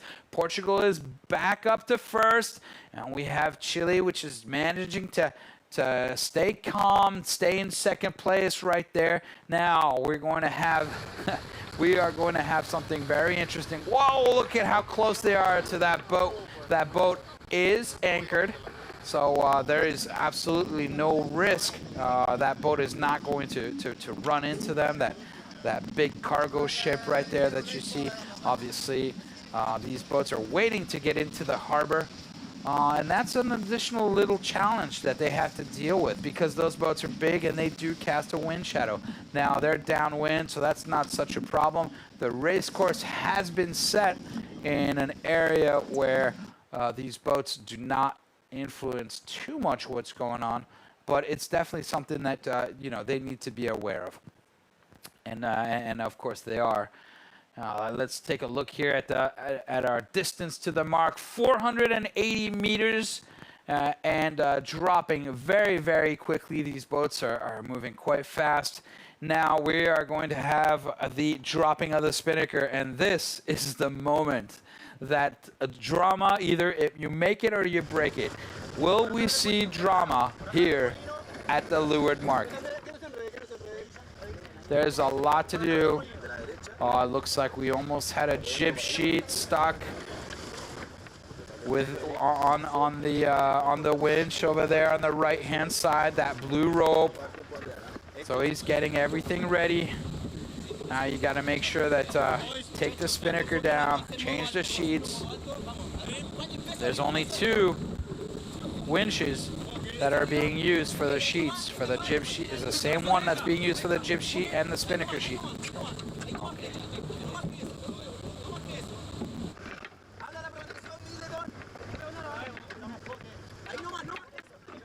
Lots of concentration. They're going down. They're being luffed by Portugal. Portugal looks like they are luffing the other team. Are we going to be seeing a jibe? No, it looks, perhaps we are. Looks like Portugal has put up their jib. And same thing here with Team Chile. Are we looking at a jibe and then a drop? We'll see what's going on depending on what's going on. Yep, it looks like we having a drop right there. A windward drop. Oh, let's not have any issues with the jibs. What's going on? At least the spinnaker is down. And now they're going around the mark. Oh, looks like there's problems from Team Portugal. I see that the spinnaker is not in. This is really good for Team Chile right here. They're going to be coming up on them. It looks like they're attacking. There you go. Get away from that boat. Big problems for Portugal. Spinnaker is still in the water. They're not able to put up, to get their speed back up. This is a catastrophe. I told you this was going to be this is a difficult thing to do. These maneuvers down here at the leeward gate are really, really complicated. There's a lot of things that need to do. Looks like Chile has come out on top. They did a good rounding, good drop. And looks like Portugal just tried to do too much too late, and their spinnaker was in the water, slowing their boat down, making it very difficult for them to get their speed back up. So this is a good thing for Chile, not so good for Portugal. Looks like in the background there, Portugal has managed to get their spinnaker back into their boat. So everyone has gone around. We didn't see what was going on with Team Estonia and Cuba, but it looks like they also did a very good spinnaker drop, as they haven't lost any speeds, and it looks like the distances, there you go, 165 meters to for Team Estonia. So they're a little bit further back than the last time we saw them on the first windward leg. But remember, we did see Team Portugal going off to the left and then coming back. So let's see what's going on.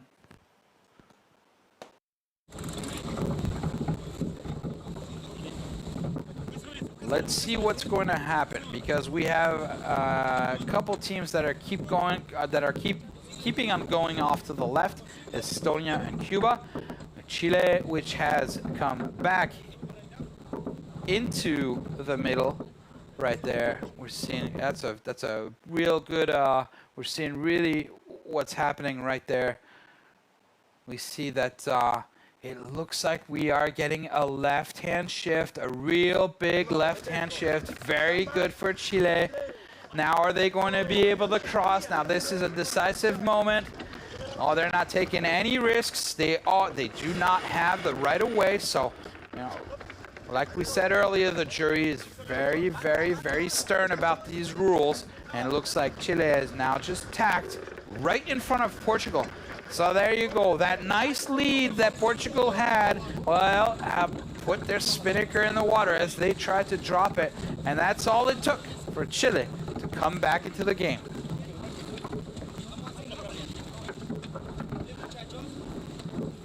And now starts attacking duel. Portugal obviously not wanting to go off to the left. And so there you see Chile tacked on top of them. Portugal tacked as well, going back and throwing them back off to the right-hand side. Now let's see what's going to be happening. As we saw earlier, kind of, I thought there was a slight left-hand shift of the wind. If that's the case, it would be an advantage for Chile. Not right now, but it will be once they tack. So let's see what's going on. as these two are battling it out. Remember, Chile and Portugal, we just behind them, ready to come and attack them. Estonia and Cuba, not far behind. They were at 160 meters before. They are now only at 100 meters. So they're coming back into the game as Portugal and Chile fight against one another. Cuba and Estonia are not fighting one another. They're trying to catch back up and lure in Portugal and Chile. And once they do that, and then it's going to be a full-out battle on leg 4, the last leg of this race. Remember, ladies and gentlemen, this is the first race for Fleet 2. All fleets will be sailing one race today. We have 4 fleets that are racing right now. So we have 16 teams that are sailing today, each one doing one race. So we are on leg 3 of the first race of fleet number 2. I hope you understood that. We got a lot of boats sailing out there, and that's why the teams, when they're coming out, they're all sailing on the same boats. What really sets apart the SSL Gold Cup from all the other competitions is that all the boats are exactly the same. It's not about the boats, it's about the sailors. We want to find out which sailors are the best sailors in the world. If they all have the same boat, then we'll be able to find out really who is the best of the best. And that's the whole goal of this SSL Gold Cup. All right, let's get back into sailing here. Let's look at what's going on these inboards. Beautiful shots where we just see legs, just everybody hiking out over the edge. As you see, there are no hiking straps. And there are no hiking straps, so they have to be able to hold on to the sheets.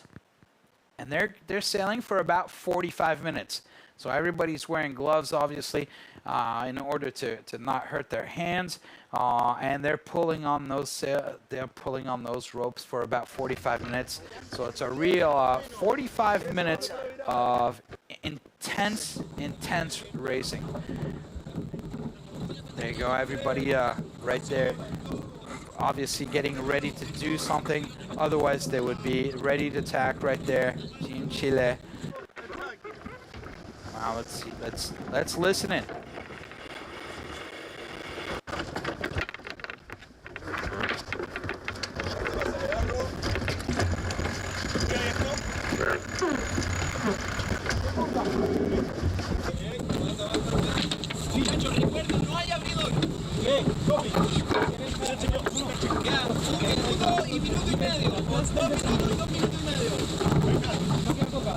Everybody's got work. Now, I see a lot of lines down on that boat. Now, we've seen that before in some other teams. I could tell you having a clean boat definitely helps. Now, you see we had number 3, which needs to go down there to do things. We don't want him slipping and sliding on those ropes. Now, it's really difficult because in order to clean those ropes and get everything where you want them, that means you need to have a guy come back into the boat and sort of do some housekeeping. The problem is if he comes back into the boat, well, that's 60, 70, 80, 90. Some of these guys are up and above 90 kilos that have to come back into the boat. And so therefore, you can't get them out on the side. You can't get riding moment, and you're losing time.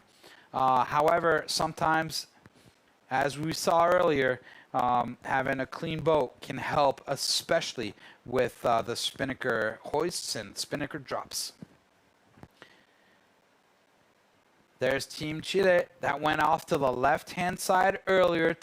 Pushed Team Portugal off to the right, and now everybody's come back, and a good lead for Team Chile. So, cashing in on the mistake from Team Portugal down at the leeward mark with their spinnaker that they didn't manage to get back into the boat. Team Estonia is going off to the left. They're really trying to make it and come back into the game. We'll see what's going on. Currently, we see the 253 meters behind the leaders. and Cuba is not far behind them. I just saw a boat off to their left-hand side right there. Very close racing. There we go. It looks like Portugal. That was Portugal that we saw going off over to the left. So Portugal is seeing something. There seems to be perhaps a wind shift off to the left, pressure off to the right. But right now, these guys are just trying to stay one in front of the other, blocking one another. Now, it's important to win the war and not just the battle. So one battle won may not mean that you're going to be able to stay out in front. Here we go. Attack from Team Estonia as well. They're going back over to the left. Looks like they gained quite a bit by going off to the left. And so they're trying to do that move. We have Cuba, which is taking a risk. They're going off over to the right. It's gaining right now. Now, are they sailing in more pressure? Oh, looks like Cuba is having a difficult time here, pulling in their jib. Oh, what happened? There must have been a problem as they ease the sheet from one side. Now, that's terrible because that's gonna lose quite a bit. They were at 80. They were at about 80 meters behind the leaders, and now they're down to 137. Or was that Chile that just did this?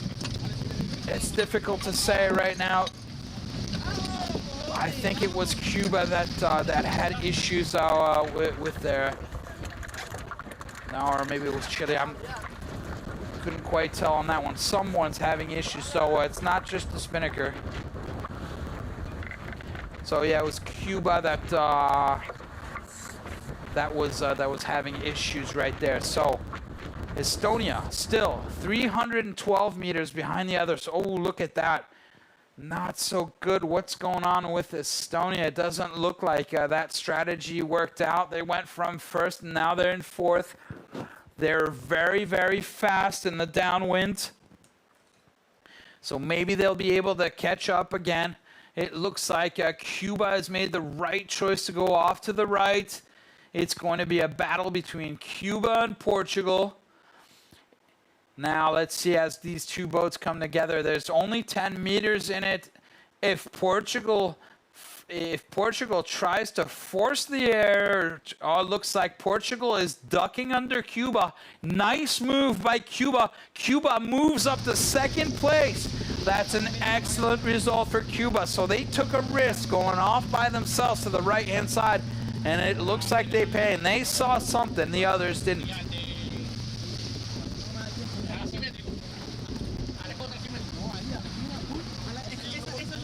That's good discussion right there. Obviously, they're talking amongst themselves. That was a very, very good discussion. Here we go. Now they're going to be tacking. This is going to be difficult for them. They have to make sure that this good tack. There we go. We see the jib on the left-hand side. The jib is coming back in. That's very good. No problems on this tack. We have Darian number 5 right there. He is the jib trimmer. He is telling the grinder, listen, I need a little bit more. I need you to trim a little bit more. Here we go, that pink buoy. Now, this is difficult. They have to get to the pink buoy, turn directly around, and put the spinnaker up. Now, they knew they were going to be doing this because they could see that buoy from a long time ago, but they don't have the dogleg that it takes to be able to take their time, and they got to be careful. Watch out, there's a channel marker right there on the left. Don't want to get that spinnaker in there. It'll just rip that spinnaker apart, and that'll be the end of that. Very good. Chile right there with Cuba coming up. Looks like South America right now is in the lead. Some very good decisions. Here we go, Team Cuba hoisting. This is a very, very important hoist.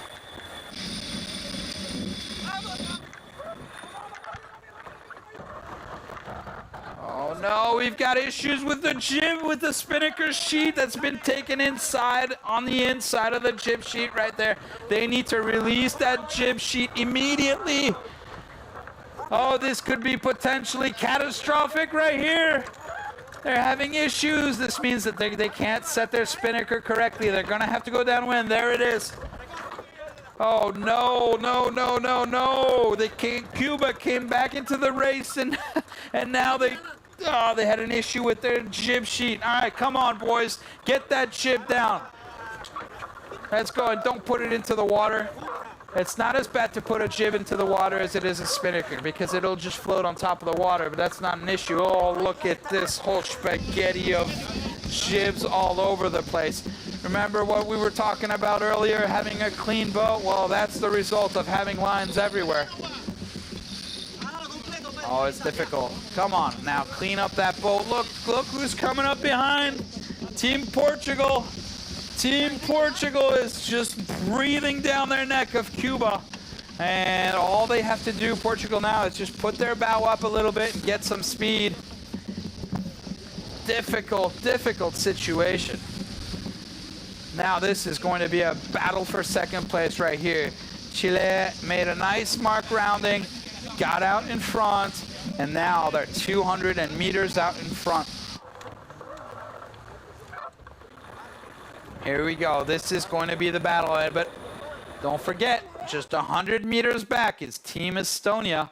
They're just waiting for the two teams, Cuba and Portugal, to start fighting against one another, and then perhaps they can take the advantage. So it's not done. It's not over till it's over. This is leg 4 of the first race of fleet number 2. This is the last leg right now until they get down to the leeward mark. We have been racing for 35 minutes and 52 seconds, and we have a target time of about 45 minutes. Let's see what's going to happen. All right, we see there's been a little bit of housekeeping on that boat. The boat looks cleaner. It looks like the lines, I'm sure they're not going to be making that mistake twice. Looks like the lines have been, there we go. Look, you can see right there, they're putting stuff away. They're making sure they've got that clean boat. Now they've got a couple more jibes they need to do. There you go, look at that. You see? That was the first thing I ever was taught when I sailed a boat, was make sure that boat was clean. Now it might be not the most glorious job, but listen, this is teamwork, right? Everybody's got to work together. Somebody's got to clean that boat. Somebody's got to make sure that those lines are correctly put away. If they're done right, then all the hoists and all of the drops will go off smoothly. But if there's knots and bunch of spaghetti everywhere, it's definitely going to be tough for them. So here we go. Our leader right there, Team Chile, out 290 meters out in front of second place. What a wonderful lead they have out there, 300 meters. Now, there's probably nothing the two guys in the back can do in order to catch up to them. So as long as Chile doesn't make any mistakes, has clean sailing, then they should be able to make it. What we are looking at right now is the race between Cuba and Portugal. This is the exciting race right here. Let's see who gets that very important second place right here. It looks like everybody's sailing very, very low. Now we have Estonia in the background, who has just jibed. Remember, we said there was pressure off on the right-hand side of the race course. It looks like Estonia is going back over there to try and get that. Yeah. Now you see it here. Number 10, Nelido Manzo. He's the captain of this team. Okay, they're super low. They're really low, and they're just looking back, and they're looking to see what is Portugal going to do. And I think they really want to jibe. They're just waiting for Portugal to go. Here we go. At any moment now.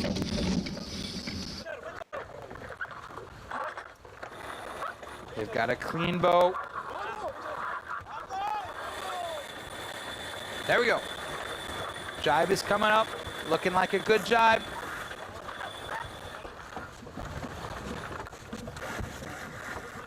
Looking like a good job. We've got two boats side by side. And this is a big race right here.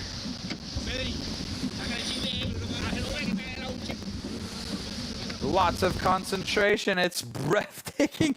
It's breathtaking. It's what's going to be happening here? Cuba, 250 meters behind Chile. Portugal, only 10 meters behind Cuba. It looks like right now Portugal is slightly upwind of Cuba. And so they're getting the wind first. This could be an advantage. This could be an advantage. They do have overlap now. Cuba has just managed to get a little wave, has positioned themselves. Right now they have the right of way.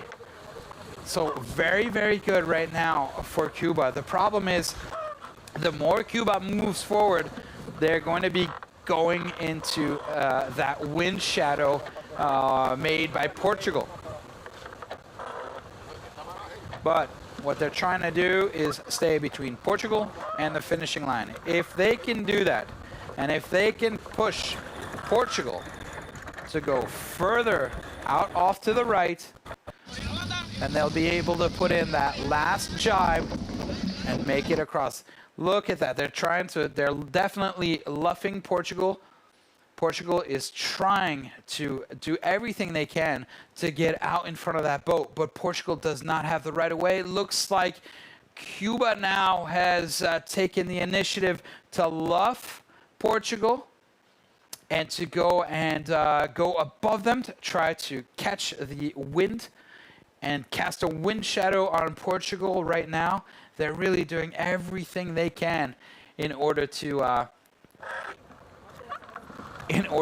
steal Portugal's wind. That seemed like a pretty hot-blooded maneuver right there. Tactically speaking, questionable. However, we're not out on the boat. Difficult to see. But a little bit of patience sitting underneath Portugal would have perhaps, who knows what would have happened. But anyway, the only thing that we do know right now is Chile is out in front. They're putting in their last jibe, and they're about to cross the finishing line in first place. They're out in front. They have even more of a lead, 330 meters for the Chilean team right there. It's in the bag. But concentration is still real big. We see that motorboat back there, and that is the press boat. There we go.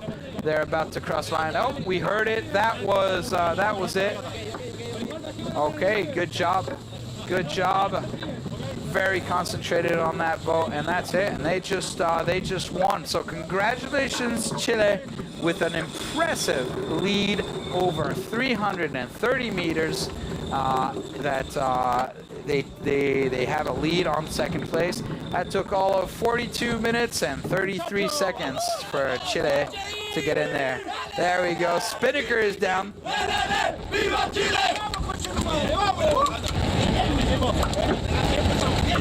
Congratulations, Chile. There it is. Good fight, wonderful fight, great sailing, good maneuvers, and managed to get Portugal, which was out in front. So clean mark roundings, and there it is. Portugal right now. Is that Estonia that we see coming back into the picture just before the line? It looks like Estonia. Like we said, they're coming back. Is it too little, too late? And we find Cuba finds themselves again in a difficult position. Are they going to get? No, they've crossed the line right there. Oh, they are disappointed right there. They had it. They had second place in their grips. and just lost it to Portugal. But man, what a fight. Beautiful sailing conditions. Portugal and Cuba, and as well as Estonia. I mean, all of these teams have really put on a show for you guys. We hope everybody is enjoying this. Congratulations to Team Chile for this first win on their very first race. A little team picture, there you go. So that's what we were talking about right there. If you look in the background, you see we have Team Bermuda, very recognizable in their pink jerseys, and they're about to hop onto the boat and sail on the boat that Team Chile was on. So everybody is sailing on the same boats. It's very fair racing for everybody, and everybody's got the same setup, everybody's got the same gear, everybody's got the same boat, and we're really looking to see which team is going to be the SSL Gold Cup winner of this finals series here in Las Palmas, in Gran Canaria. So, ladies and gentlemen, as you saw, the teams are our third round teams. Fleet number 3 is out on the water. They are going to be hopping onto the boats, and we will be right back for the third race of the day.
Minus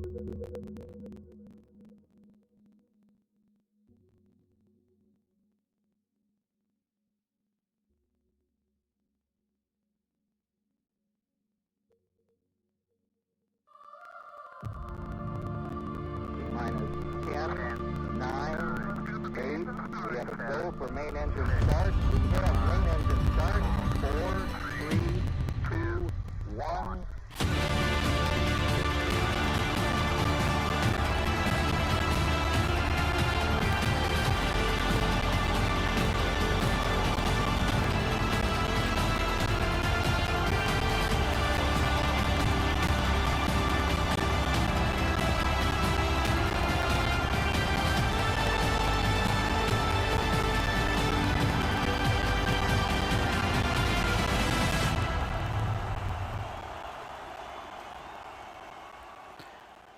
Ladies and gentlemen, welcome back to race number 3 today. For here we are with our third fleet, and we have 4 minutes left to go. And the third fleet that we have right here, you see we have Bermuda, Malaysia, Ukraine, Antigua Barbuda, which will be racing in this fleet right now.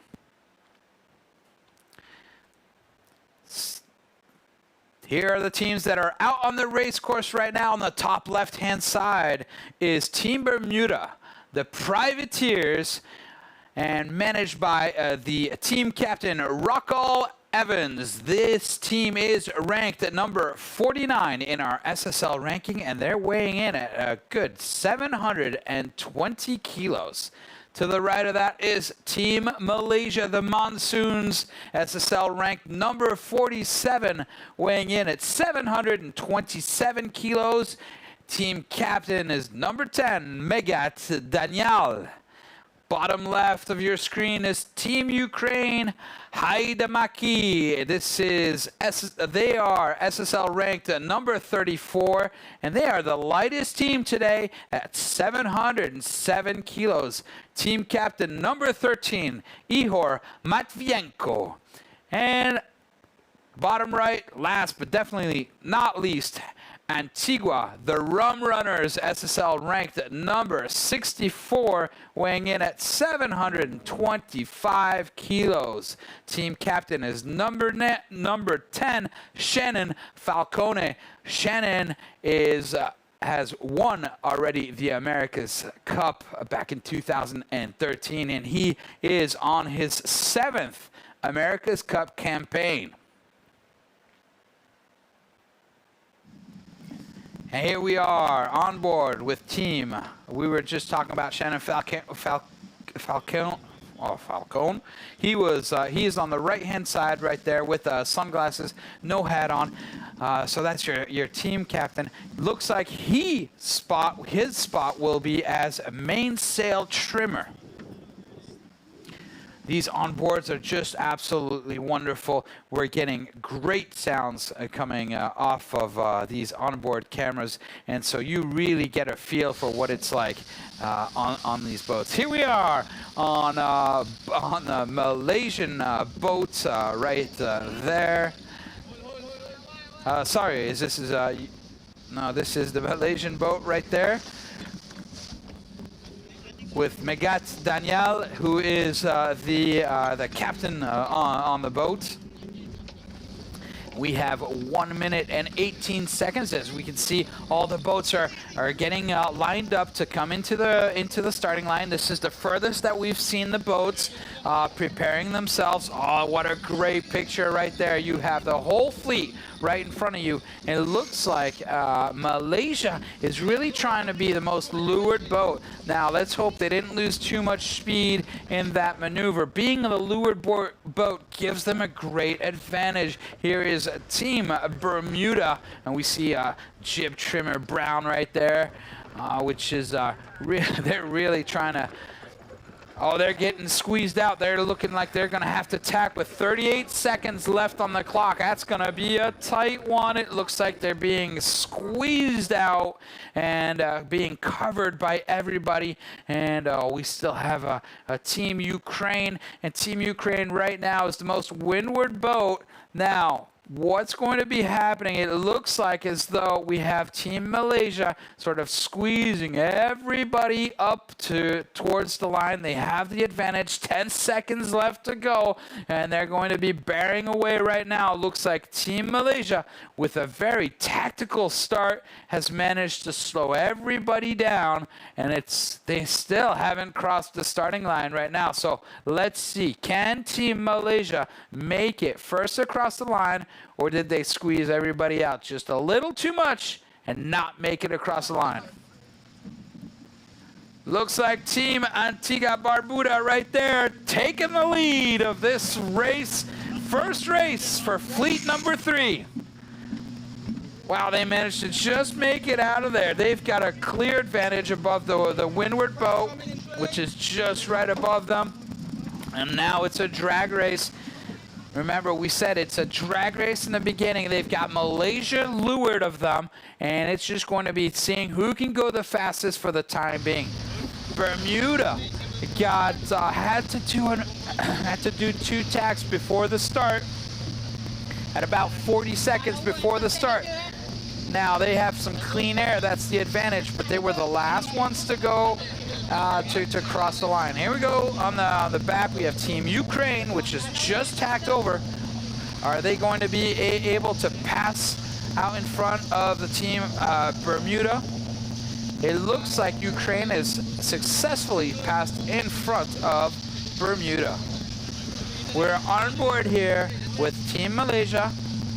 Just above them, we could just see the white water off the wake of Team Antigua Barbuda. It looks like Malaysia is thinking about tacking. Question, will they be able to cross the bow of Team Bermuda, which is just in the background there? It's a very difficult position for Team Malaysia right now to be in. You can tell how agitated they are on that boat. They're looking for everything they can. Team captain right there is telling them, hike out, everybody, hike out. Oh, very, very close for Team Antigua Barbuda and Malaysia. Nothing in it, 10 meters. The right-of-way boat is Malaysia, but right now Antigua Barbuda have the advantage. And you see this is a very, very close situation. You can see just by the amount of boats that are following behind, we have jury boats, and we have the press boats.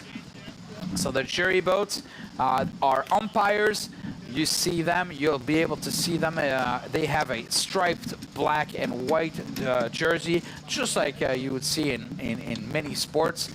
Here we go, here's an all-nine.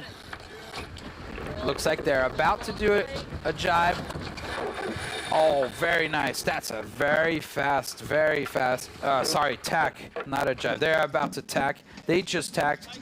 That was a very nice maneuver. You notice how, perhaps you've noticed that they leave the sail on the wrong side for just about a second in order to make sure that that jib just slaps right to the other side and have immediately the right setting on the other side. So a very good team. We saw them sail very, very well when we were back in Switzerland for the qualifying series.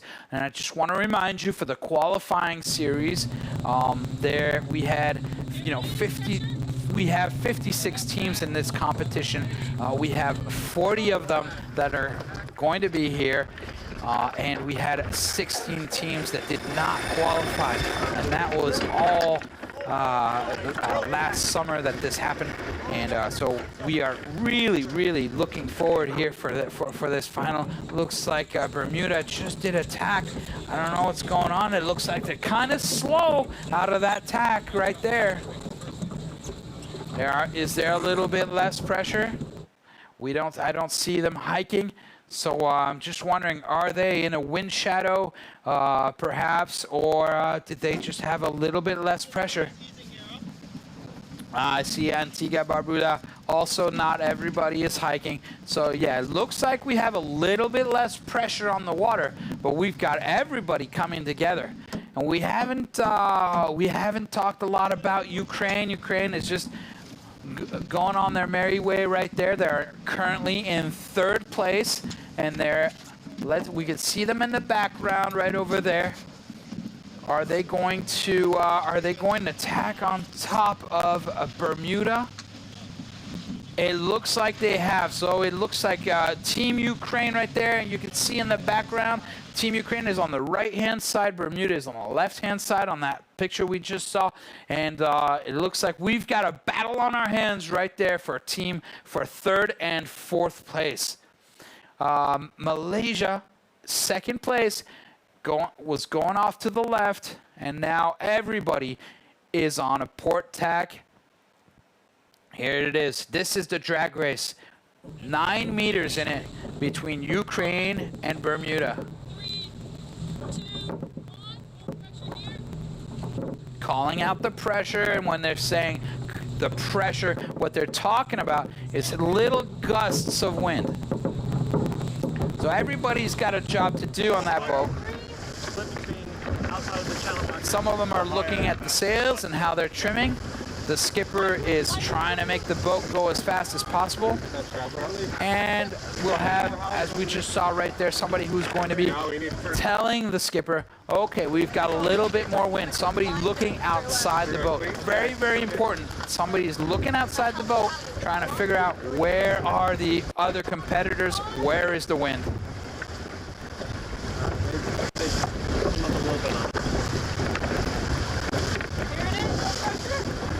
More pressure coming in, she just said. Let's listen in a little bit to what's going on these inboard cameras.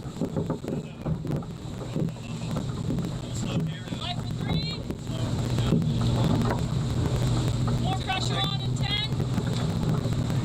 That's Emily Nagel right there that you're hearing.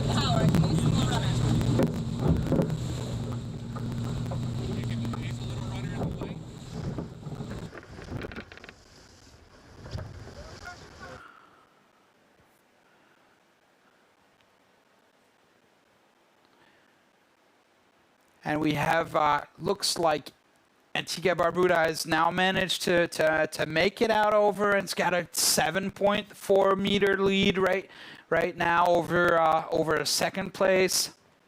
Malaysia, Ukraine, and Bermuda, everybody sort of locked in together right now. Very, very close look. Basically it's a tie between first and second place. And right now the battle is on between Ukraine and Bermuda. Ukraine looks like they are casting a wind shadow on Bermuda. Now let's take a look at the distances. If the distance increases between Ukraine and Bermuda, that means that Ukraine has got an advantage. It definitely looks like Ukraine has got an advantage right now. We see Bermuda just losing speed, losing distance to Ukraine. Now they don't have any choice. Either they tack or they just bear away to have a little bit more speed. Ukraine right now is in a very comfortable position. And it looks like Malaysia right now is just sticking to their game plan. They're on the left-hand side. And right now it looks like Malaysia is in between everybody, the rest of the fleet, and the windward mark. Got some nice swell coming in. It should make for some interesting downwind sailing. That's on you now. We heard it. We just heard it right there. Big wave, big wave. So now we're not just dealing with the wind, we've also got to deal with the waves. So getting over those waves is something that's very important to do.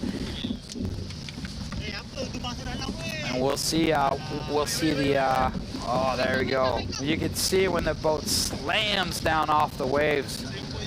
Right there, he's just making sure that the sails are well set. See everybody getting jostled around a little bit there on those waves.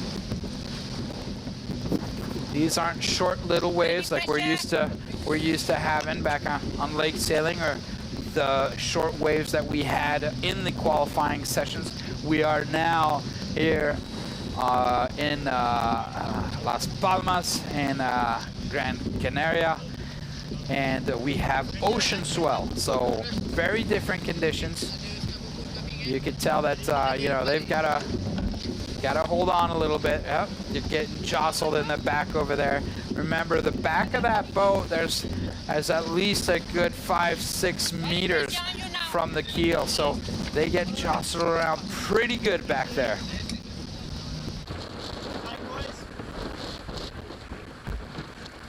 Okay, what's going on here? A little bit more tension. Looks like there's a little bit more pressure. Now you just saw that one guy coming in right there and turning that winch handle. Those two small winches back there are for the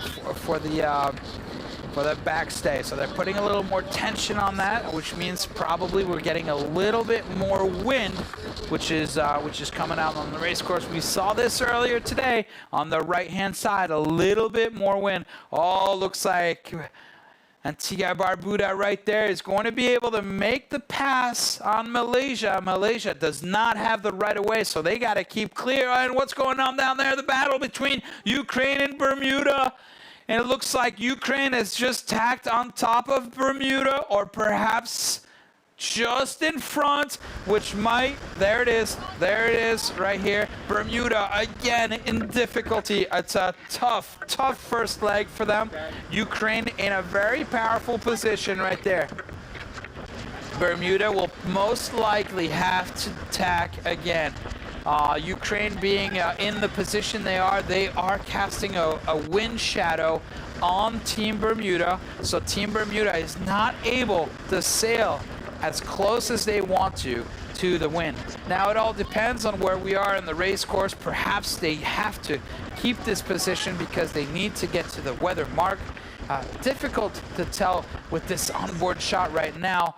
But as we see right here, we do have a battle on our hands. Again, Ukraine and Bermuda battling it out. And Antigua Barbuda out in front. Real strategic. You know, we definitely see that the strategy, having been to the America's Cup, Shannon right there, the team captain, very strategic positioning of the boat. In order, always keeping himself in a nice, clear position. Now, obviously, right now, it would be very difficult for them to be able to tack and pass in front of the boat that's behind them, but they are in a powerful position, and they are casting that wind shadow, slowing that boat down. It looks like at any moment now, they may be able to tack and get the advantage. You see that boat, how it's just dropping behind. It's getting further and further behind their boat. Oh, here we go, and they arrived to the windward mark. Going to the windward mark, and now they're taking the sheet off of they're taking the jib sheet off right on the bottom right-hand side there, putting the spinnaker sheet onto the winch, and they're about to do a hoist. We're going to see here as they get off to the offset mark. There we go, Shannon. They're going to be putting in the power, slowly taking the spinnaker out, and go hard. That's what they just said. Go hard. There it goes. Spinnaker goes off as fast as possible. Nice hoist. Very nice hoist. There we go. Filled. Dropping of the jib. Beautiful. Beautiful. Really, really nice. Oh, yeah, Spinnaker. Spinnaker isn't all the way up on Team Malaysia, which is just behind them. They're trying to be quick. But they're not. They're trying to be really fast, but it's not actually helping them right there. They were missing a couple meters. The spinnaker wasn't up all the way, and they're just having a little bit more of a hard time getting that jib down. Now here we go with Team Bermuda right there. Nice hoist, very nice hoist, and clean drop of the jib. Now that was an excellent hoist right there. We just want to make sure, we just saw right there were a bunch of jib sheets down at the bottom of the boat. That could be possible problems if that's not cleaned up on their way down.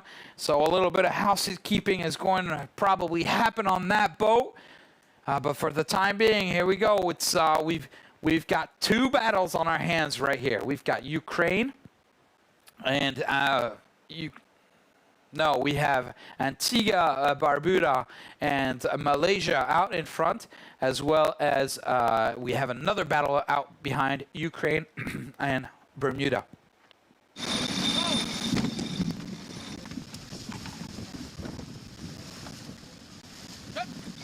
Very nice and calm. Nobody's speaking on the boat right there.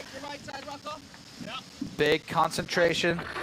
They're only talking and giving orders about what they need to know. There's no talking about what they had for breakfast on this boat, I'll tell you that. Nor on any of the other boats.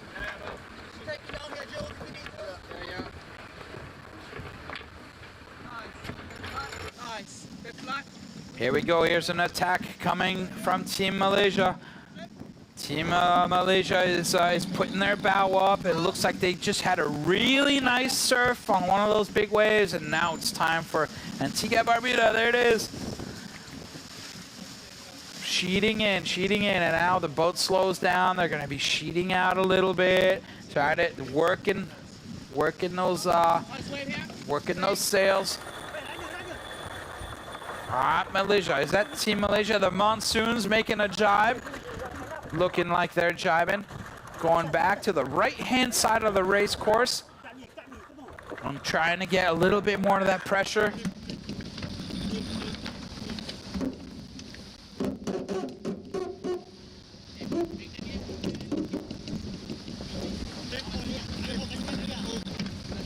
Oh, just the sound of what's going on inside that boat, you can tell the amount of pressure that's on.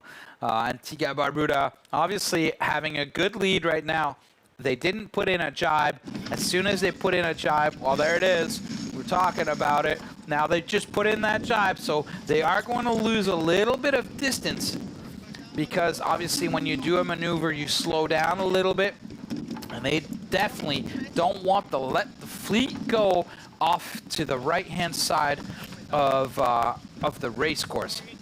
Now in the back, we see Ukraine and Bermuda, which are coming up on the right-hand side. And they're jibing right there. So we have a good battle going on back there.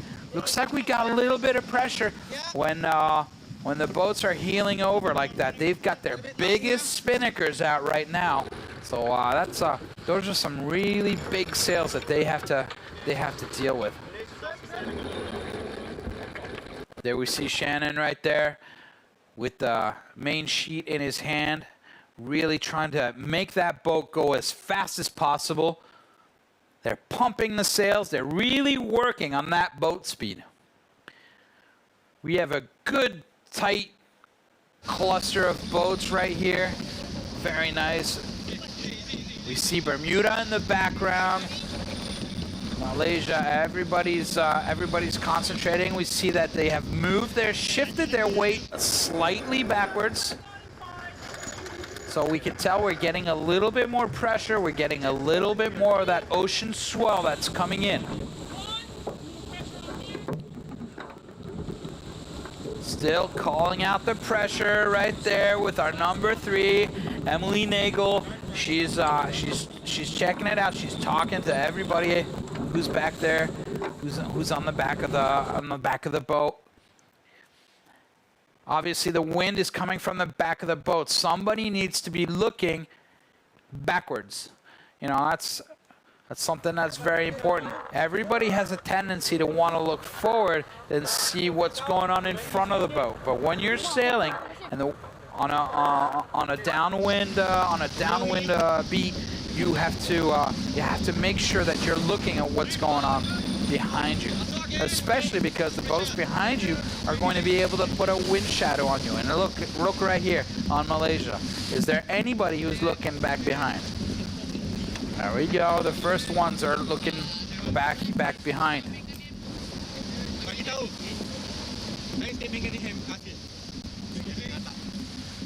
So number 14 right there. Mohad Amsayar right there. He's on the very bottom side of your screen right there, wearing the number 14. You see sometimes he's looking back and he's calling what's going on. It looks like he's the bow man today. There we go, putting a nice jibe in. Looking good, clean jibe. As soon as that spinnaker is full, they're going to be able to let it back out. It's really important that when they jibe, they pull that spinnaker all the way in, make sure it gets full, and then they can ease and bear away. If they don't do that, that spinnaker doesn't get full, and then they'll just lose more time and distance. Interesting right here. We see Malaysia is going to be coming back in, and they have the right of way over Ukraine. So let's see what's going to be happening. Is Ukraine going to jibe before in front of Malaysia? Here comes the situation. Looks like Malaysia now has just jibed, and so now they are on a port tack along with Antigua Barbuda. They are coming down to the mark now. Remember what happened in the last race. We have 400 meters less. We're getting to 400 meters here until we get to the gate. This is a crucial point in the race. This makes it or breaks it. If Antigua Barbuda messes up in this last maneuvers and they put their spinnaker in the water, there is all the chances in the world that Malaysia can pounce back and make sure that they can take over and then they can beat and get in front of Antigua. So it's a crucial moment right here. We haven't seen any mistake from this team right now. They're going to do a jibe, set themselves up for going inside the gate.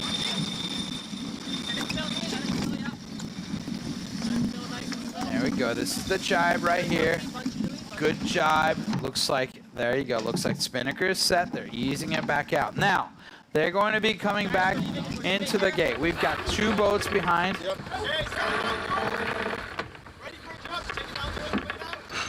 What are they going to do? Are they going to be doing a jibe and windward drop? Let's see what's going to be happening here. Now let's listen in.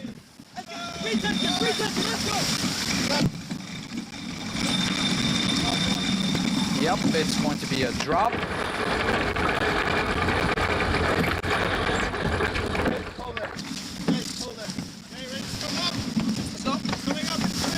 Very nice drop. Very nice drop. Very smooth. Very quick.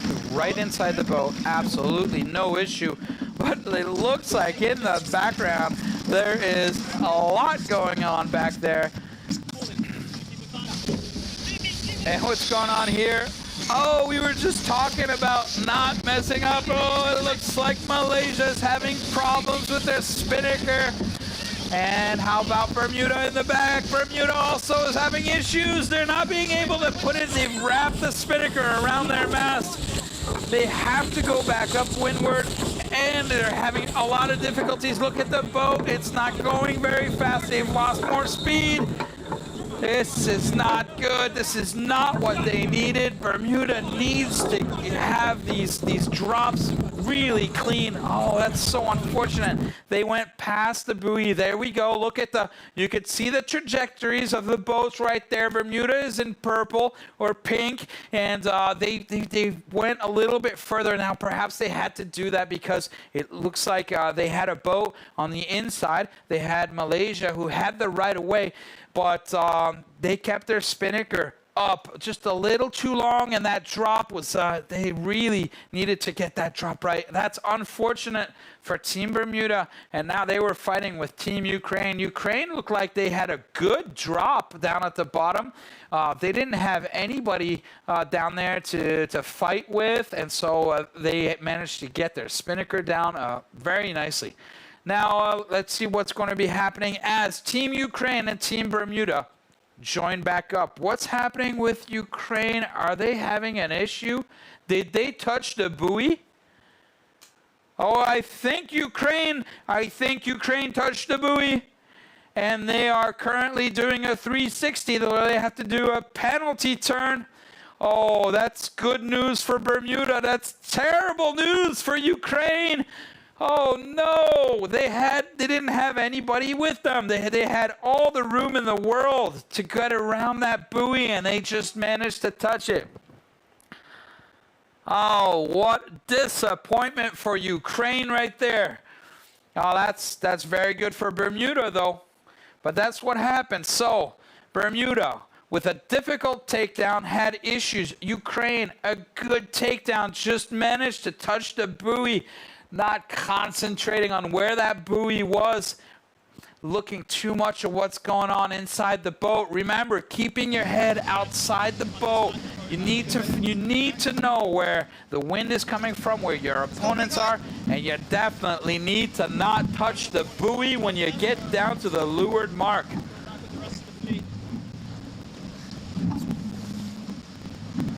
Yeah, Ukraine is in the back of the shot back there. You see, we're going to have those two teams there. We got Ukraine right now on a port tack. It looks like Bermuda is on starboard, just to the back over there. We'll see what's happening as those two teams come together. But it looks right now, let's see. It looks as though, yes, Bermuda is now back out in front of Ukraine. So, wow, tough break for Ukraine. They were up in third place. And now the battle starts all over again for Ukraine and Bermuda. Let's look back out in front right now. We've got another battle of epic proportions out in front with Antigua Barbuda. We are on leg 3. These two have been battling ever since the very beginning, and we only have 25 meters in it right now between the two boats. Here we go. Malaysia is coming in. Close in collision course right now with Antigua. Of course, they're not going to hit. They're not close enough. But Malaysia has the right of way. Looks like Antigua Barbuda is passing out in front. Now, what are they going to do? Are they going to attack and get on top of Team Malaysia and force them to go back to the right-hand side? Let's see. Doesn't look like it. Looks like Team Malaysia is going to continue out on the left-hand side of the race course as Team Antigua Barbuda is going off to the right. There we go. They're going off to the right. It looks like as the teams go out to the right, it looks as though they are more jumping out on top of the waves. It looks like they're getting the waves a little bit more head on.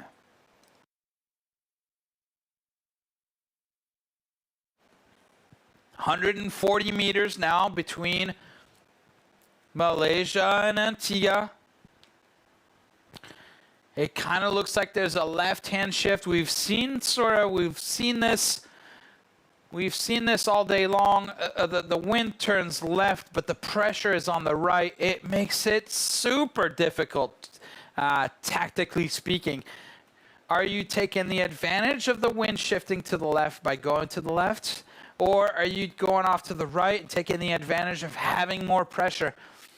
It's very difficult to see. We've seen teams come back, bouncing back and forth between the left-hand side and the right-hand side.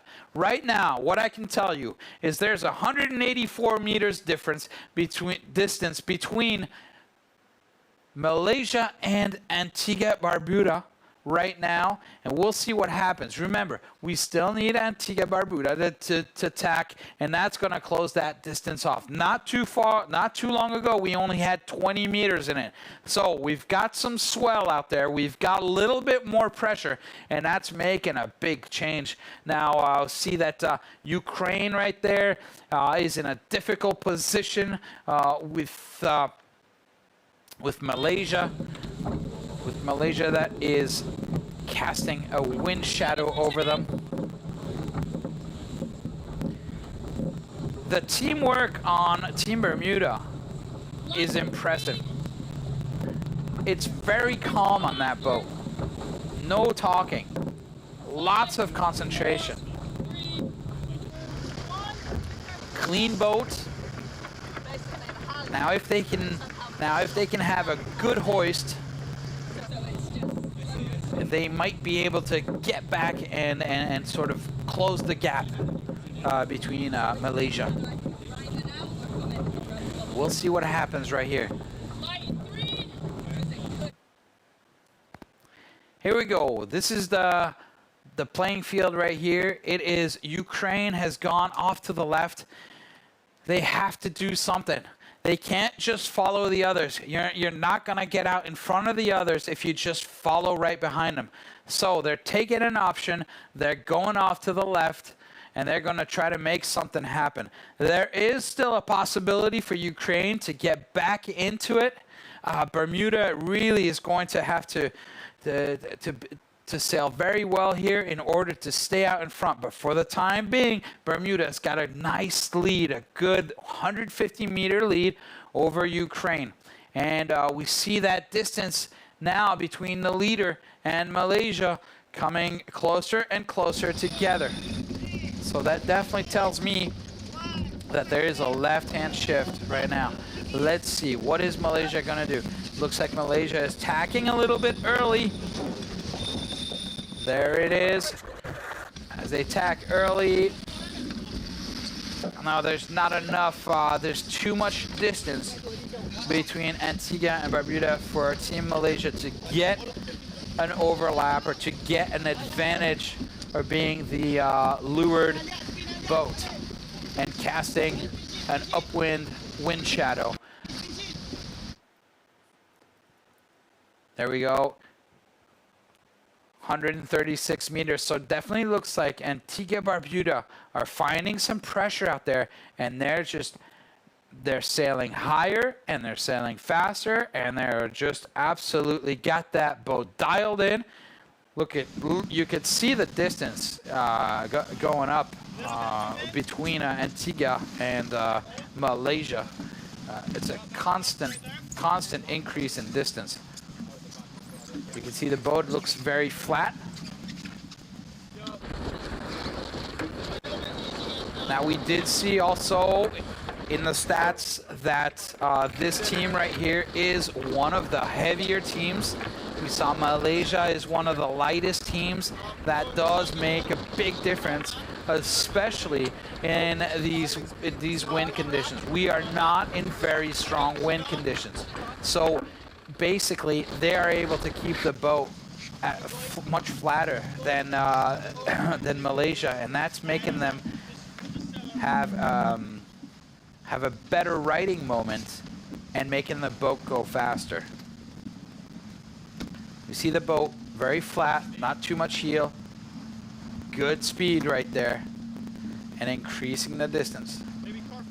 The distance right now, it seems to be pretty much similar. So maybe that was just a little bit of a puff or a little bit of a difference in direction of wind, but it looks now as though things are coming back into it. Malaysia is now coming back closer and closer to Antigua, but we still have 120 meters. That's a big distance between those two boats. Now let's look at what's going on in the back right over there between Ukraine and Bermuda. Looks very, very close. Looks like, is that Ukraine in front of Bermuda? What happened? Remember just earlier. Oh no, looks like there's a problem on the boat with the jib halyard. Look at that. It looks like the jib is coming down. What happened? Do we have an issue on that boat? And they are not able to, oh, they've lost speed. They're losing a lot of speed right there. Yeah, they definitely have an issue. Bermuda has an issue with their spinnaker halyard. What is going on? And there you go. And now Ukraine is right back in it. Ukraine had to do a 360 for hitting the mark, and now they're back into it. Okay, the leaders are now getting up to the windward mark. There we go, and that's attack. Looks like the wind has not shifted as we see them again going around the dogleg. We haven't seen that today. We've had the pink buoy come out, which means change of direction of wind. And it looks like the wind is consistent, and so is the direction. Now let's listen in as Team Antigua Barbuda about to hoist their spinnaker right here.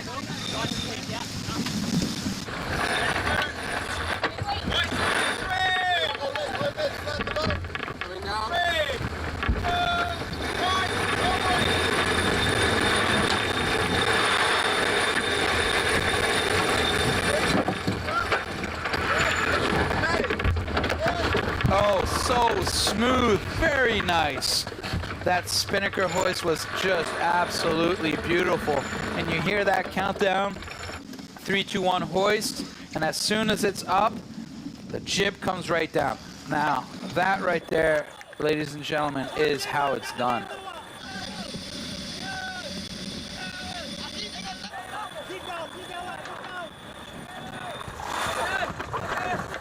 Very nice, very nice. A little early on the drop on the jib. Oh, why is that jib not coming down? That was very clean as well.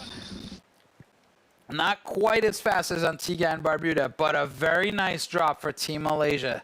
No mistakes, quick hoist, and a quick drop of the jib. Now let's take a look. Team Ukraine is out in front. Now if there's a problem on Team Ukraine boat, then Bermuda can get back into it. There's not much distance between these two, and it looks like Team Ukraine has their spinnaker up. Jib is coming down. All right. Come on, Team Bermuda. Oh no! Oh, spinnaker's in the water. Oh no! Oh no, that's a floating anchor right there. Oh, that's terrible news. Oh no, that's completely stopped the boat. That has completely stopped the boat. Oh, catastrophe. No, no, no, no, no, no, no, no, no, no. That's not what you want. Oh, that is terrible. What happened? Oh, that is terrible.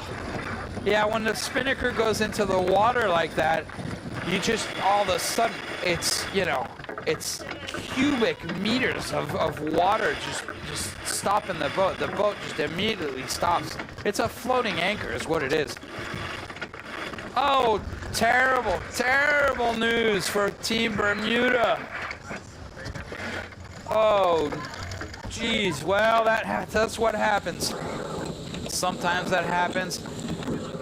Yeah, but that's going to be a tough one to recover from. Now, it looks like the distances are pretty much equal, about 180 to 200 meters between each boat. And right now, remember, this is the leg number 4, and leg number 4 is not going to is the last leg that they have to go down, and then they just need to cross the finishing line. So unless we see, and we shouldn't, but unless we see some big mistakes being made out in front with spinnaker jibes that are not made correctly. Oh, look at that, surfing down the waves. Like I was saying, if they mess up their jibes, then the downwind, then we could see the boats in the back coming up. But there's no reason. Team Antigua Barbuda has done it all absolutely correctly today. Out 600 meters in front of the 4th place boat. And we have Team Malaysia. Here we go with a jibe.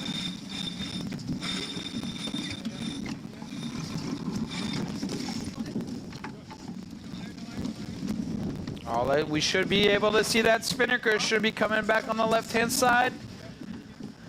All right, okay. Well, that scared me there for a second. I thought they were having an issue with that jibe. It looks like everything is okay, and they're back up to speed. They still have 140 meters lead over Malaysia, and Malaysia has got a clear lead over Ukraine. So we see that we've got some really nice weather conditions out there. A little bit light. We've got that ocean swell, so they really got to work on that. You can see there we have 2 grinders. They're giving absolutely their all. You know, it's really difficult to grind on these boats.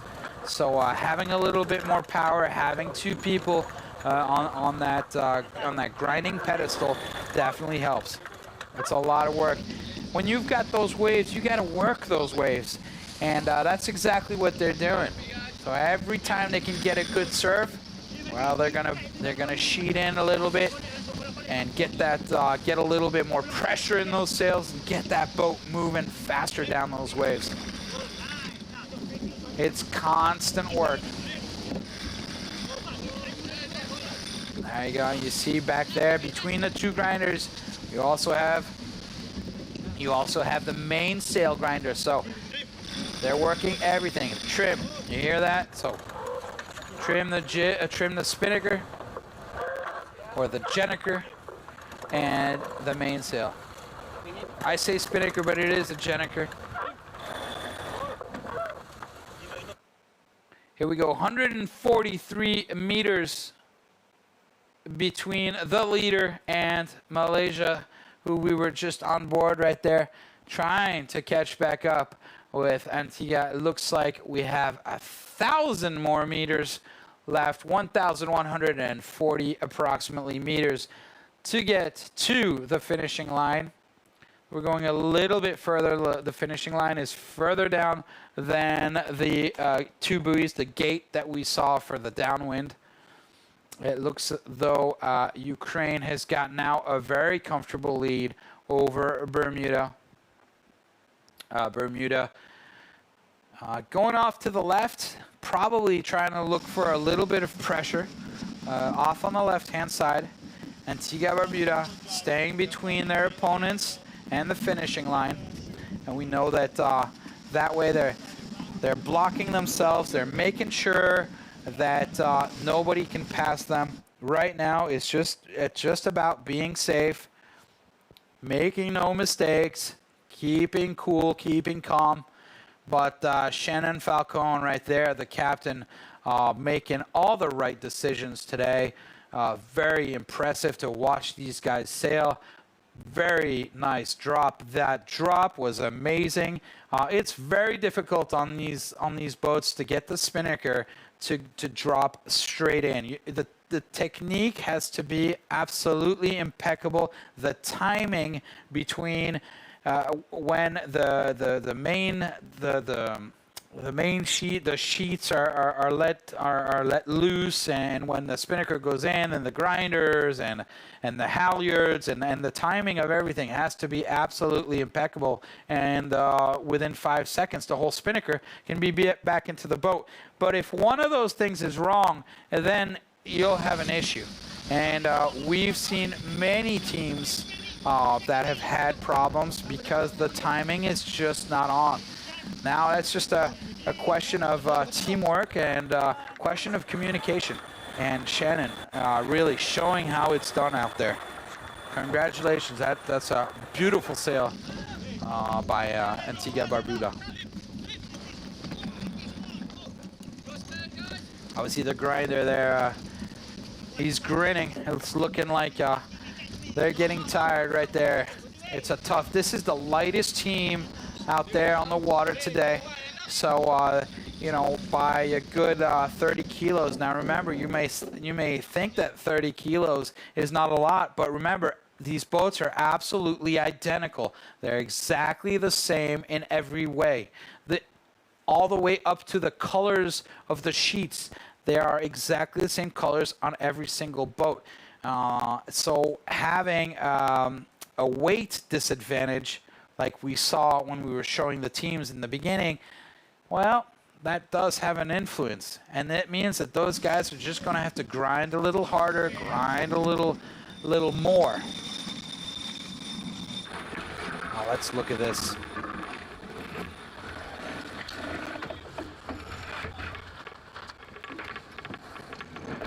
Great move. Not much talking. Clean boat. Boat's clean.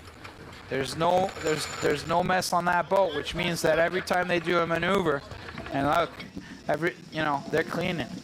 I mean, Shannon right there, he's taking care of the mainsail, but I saw him earlier. He was cleaning as well. So You know, it's not because you're the boss on board and you're team captain that you get a break and you don't have to make sure your boat is clean. And that's why these guys right now are in first place, and they're just tearing away from the rest. 200-meter lead right now. There it is. Crossing the line. Congratulations, Antigua Barbuda, winning their first race here of fleet number 3. Beautiful. They're about to drop their spinnaker. Now they're still very concentrated at this point. They want to make sure that they don't break anything. They want to make sure they put that spinnaker in correctly, have a nice drop, and get that boat ready for the next team that's going to be coming onto that boat. We have one more race today. It's going to be Fleet 4. There we go. Now they can celebrate. Now they take a breath. There it is. And Team Malaysia did a good job. They were not too far off. There it is. Second place. That's a very good result. Only 49 seconds behind the leader. That's a very good way to start off the racing right here. So Ukraine is coming back. What an epic amount of emotions that we've had on this third race of the day. We saw some penalties, some 360s from Ukraine. We've seen some spinnakers in the water. We've seen some changing between Team Bermuda and Ukraine, going back and forth. Very exciting. Great to see all this racing. The weather is good. The wind is here. We've got a little bit of waves. Oh, there. Don't fall overboard. Not now. All right. Let's listen in for the final jibe for Bermuda.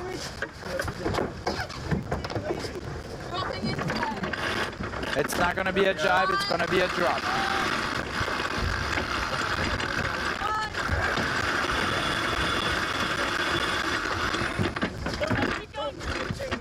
Oh, you see how hard it is to get that spinnaker to come in? You can tell they're really having a hard time. Yeah, we could see a little bit of frustration on Team Bermuda. I can totally understand that. It's frustrating. They managed to get that place off. They were really in a hard place from the beginning. They were constantly being attacked on top of. This is probably the team that got the most abused out of all of them today.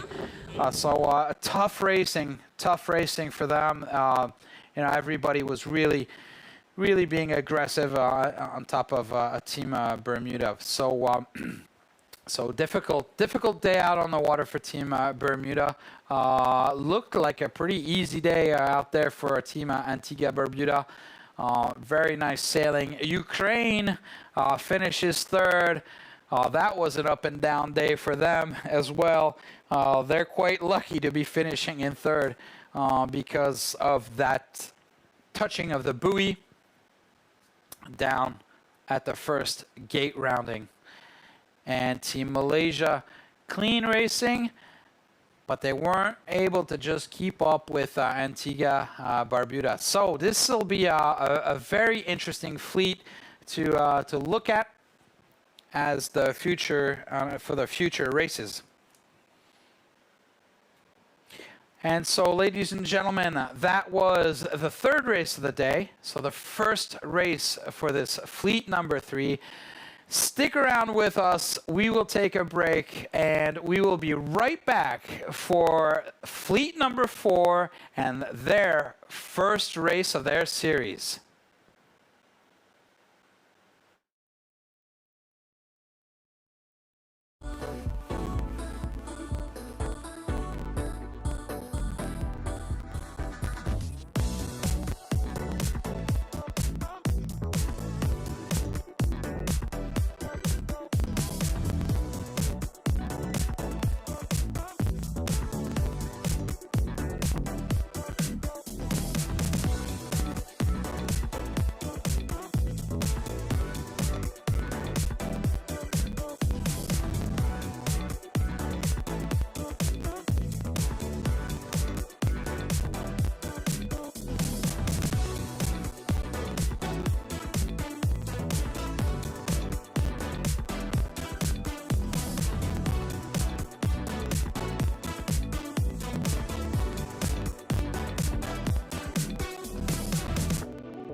Minus 10, 9, 8.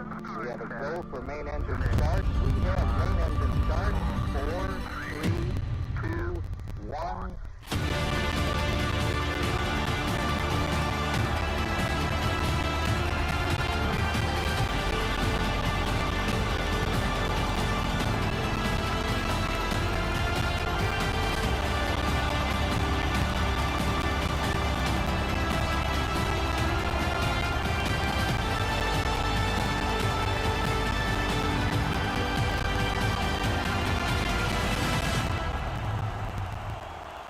Ladies and gentlemen, welcome back to the last race of the day, where we'll be finding out fleet number 4 and who will be racing and who will be winning their first race of this fleet. Here you see on our final series match board, all the way at the bottom left, that's where we are. We are in the 32nd of the finals, and we have in fleet number 4, the Czech Republic, Lithuania, Republic of South Africa, and Oman.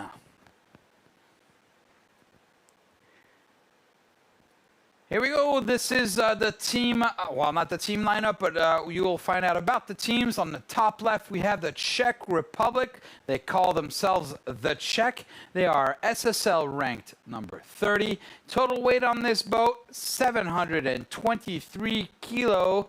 And captain of the boat is the very young Andrei Teply. To the right of him, Lithuania, the Ambers, SSL ranked number 37, 714 kilos on this boat. And their team captain is number 9, Rokas Milevicius. On the bottom left, South Africa, Team Ubuntu, SSL ranked number 40, team weight 719 kilos. And their team captain is no other than Mr. Ian Ainsley. To the right is Oman, Lions of the Sea, SSL ranked number 66, weighing in at 711 kilos. They are the lightest team of the day, with team captain Nasser Al-Mashari. So there you have it, ladies and gentlemen. Those are our teams that we will see right now out on the water, and we switch directly onto the onboards. We have 1 minute and 30 seconds until the beginning of this fourth race of the day. Remember, this is their very first race of this series. They will be racing 4 times, so once a day for the next 4 days. 1 minute, 10 seconds left to go. This is a very crucial moment. It's very important that the teams get themselves set up for a very good start. Obviously, everybody is trying to get an advantage of one of the others. There's 50 seconds left to go. It's crunch time right now. Number 9, Rokas Milevicius is the captain, setting himself up right there for a very, very nice start. You see, he's just in front of the Czech boat right there. And the Czechs are getting themselves ready. We have 26 seconds left until we get to the start. You see there's a boat directly in front. The Czechs are the ones that are the furthest right. 15 seconds left to go. And they're not going to be able to, the Czechs are having a very difficult time. They're in the wind shadow of all the other teams. Oman is going to have to bear away. Now, if Oman bears away, Lithuania has the right of way. What is going to happen? Are we going to be seeing a penalty? Oh, there might be, protest. Exactly, there it is. There's the protest, ladies and gentlemen. So right off the back, we have Team Oman that has just received a penalty, or not a penalty, but a protest. Let's see what's going on here. We need to see the jury boat. Perhaps we can see the jury boat. Now, what will happen is the jury boat will come next to them and they will show them a red flag. And it looks like they did show them the red flag. So there we go. They're going in for their penalty turn, which means they have to do a 360. So there it is. So this is the jibe right here.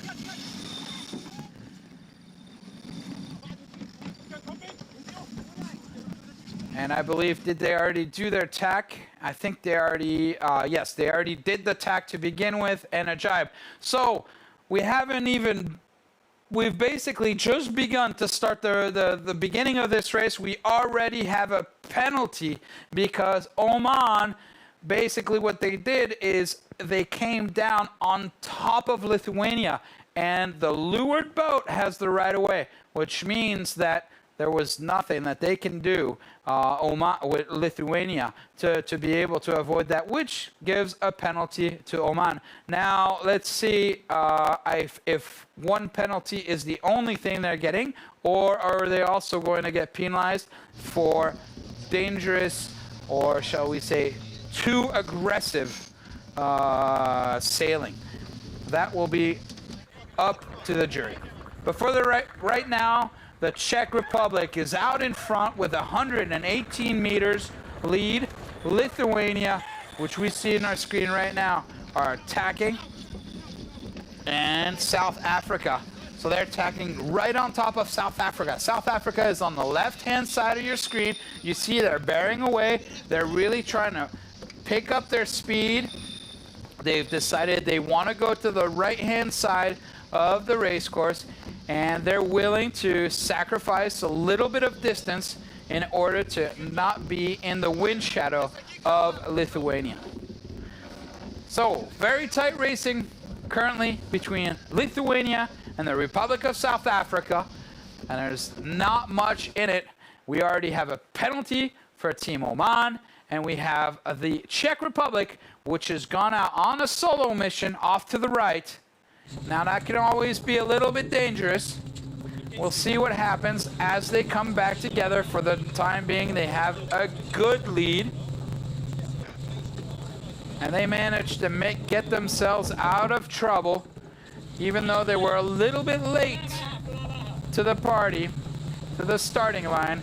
They managed to get a clear start, and that means that they had good wind, good pressure, which put them now out in front. They have an 80-meter lead, but that lead is diminishing. However, they are on a starboard tack right now, and they have the right-of-way over the Lithuanian boat. All looks easy. It's going to be an easy cross for the Czech Republic. Republic of South Africa right there in a tough position with Lithuania, which is just above them, casting a wind shadow, or at least trying to cast a wind shadow on top of them. We'll see what happens right here.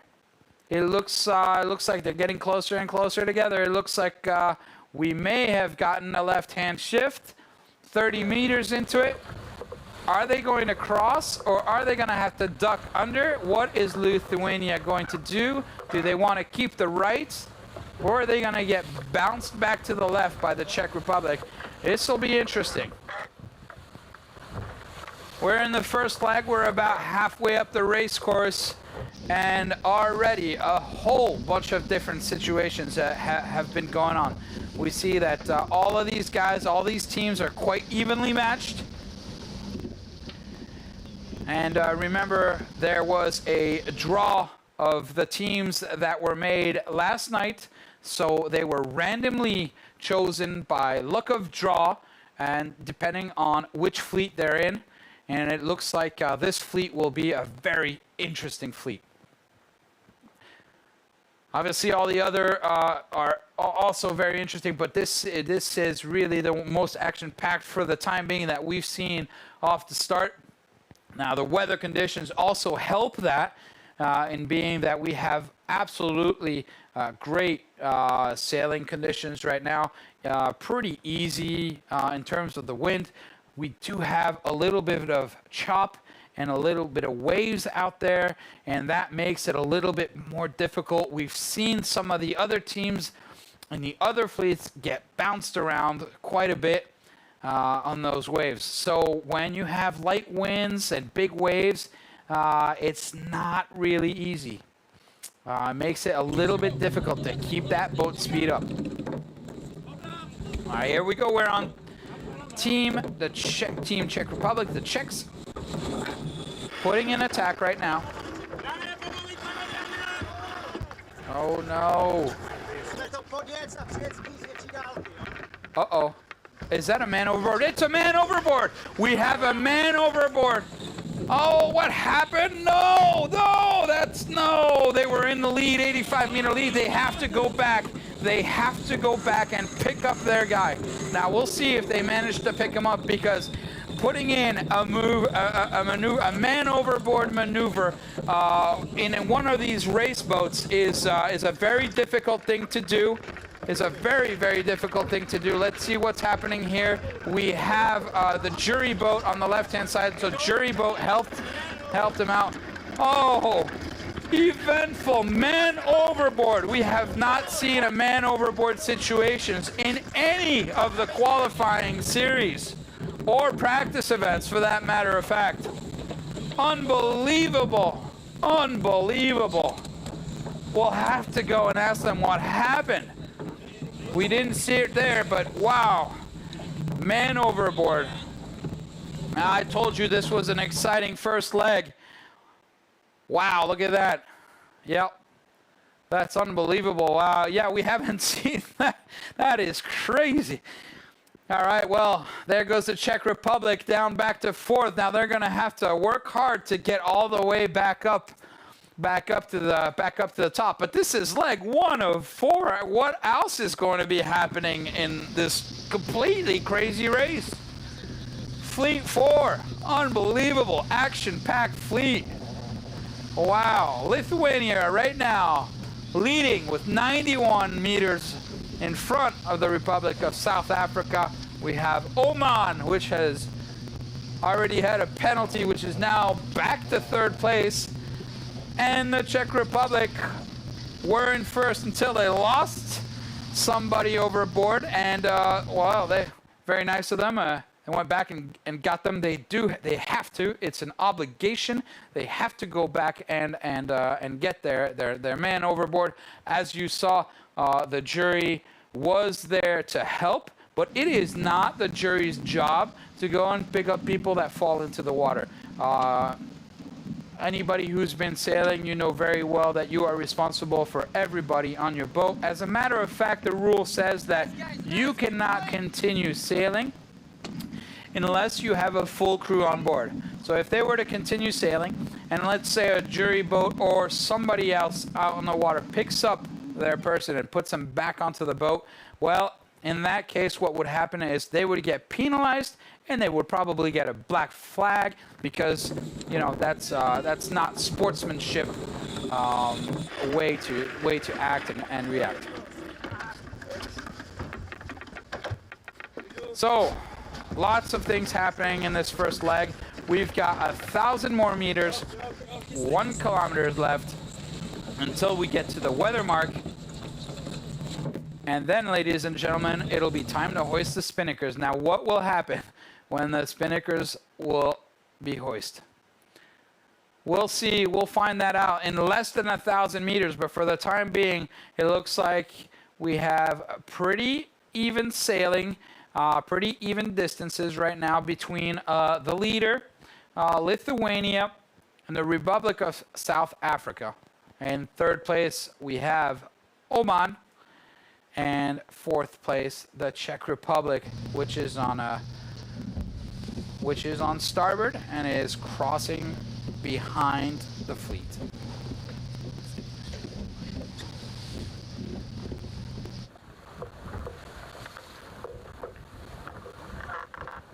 What's unbelievable is to hear the noises that we have with the cameras.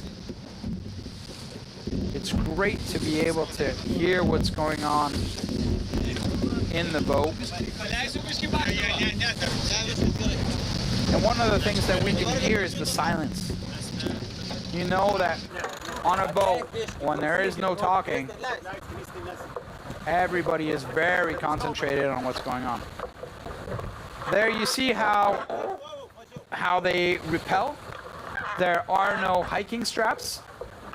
So they have to put the sheets around their feet or block it. There's a couple different techniques in order to be able to be on a rappel. The only more or less comfortable position you see at the bottom of your screen right there is the grinder, who uses the winch. Who uses the winch in order to be able to hold on.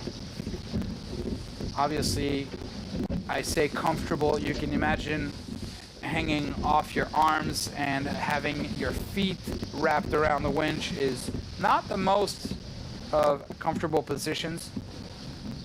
if there's enough heel on the boat, you're pretty much sitting on the side of the boat, and it's a little bit easier. But in these conditions right now, like we said, not very much wind and big seas means that all the weight of his body is on his arms. And remember, the grinders are generally the biggest and most powerful guys on the boat. So they're also the heaviest guys that are on the boat. What's going on here? Let's listen in to SSL Team Oman, Lions of the Seas. Inside. Inside.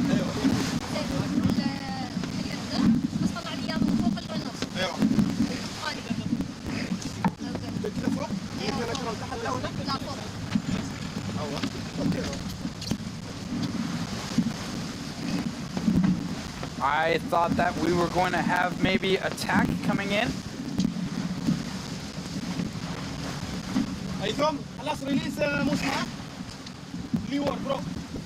All right, well, you see not everybody is sitting outside on the side of the boat.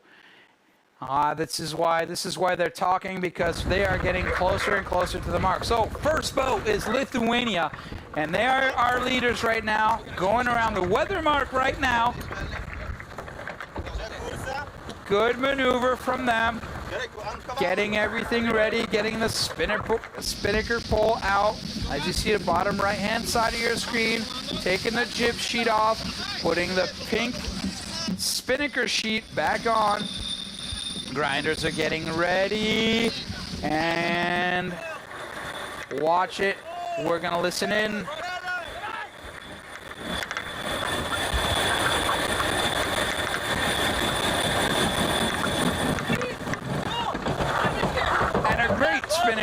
Spinnaker hoist right there with a good drop of the jib. Really important to get that jib to come down. Now let's take a look at Republic of South Africa behind.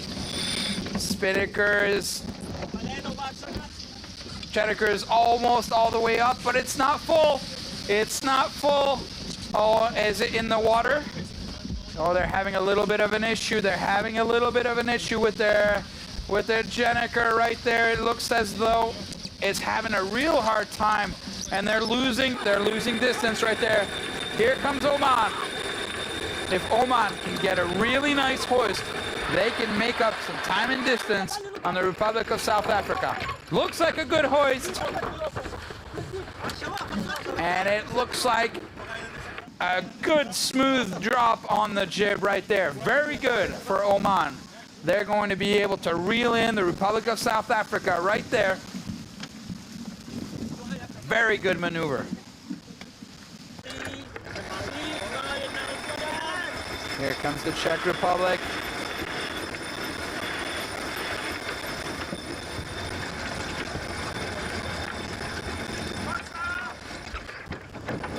And a good hoist by the Czech Republic right there as well. Jib has come down, very smooth. As you see in the background, the wind is dropping. Now it makes things a little bit harder. I mean, it's very difficult when the wind is very low, and it's difficult as well when the wind is very high. That mid-range is where most people feel comfortable. Now it seems as though we're still having a lot of waves, and the wind is dropping a little bit, which makes it very difficult.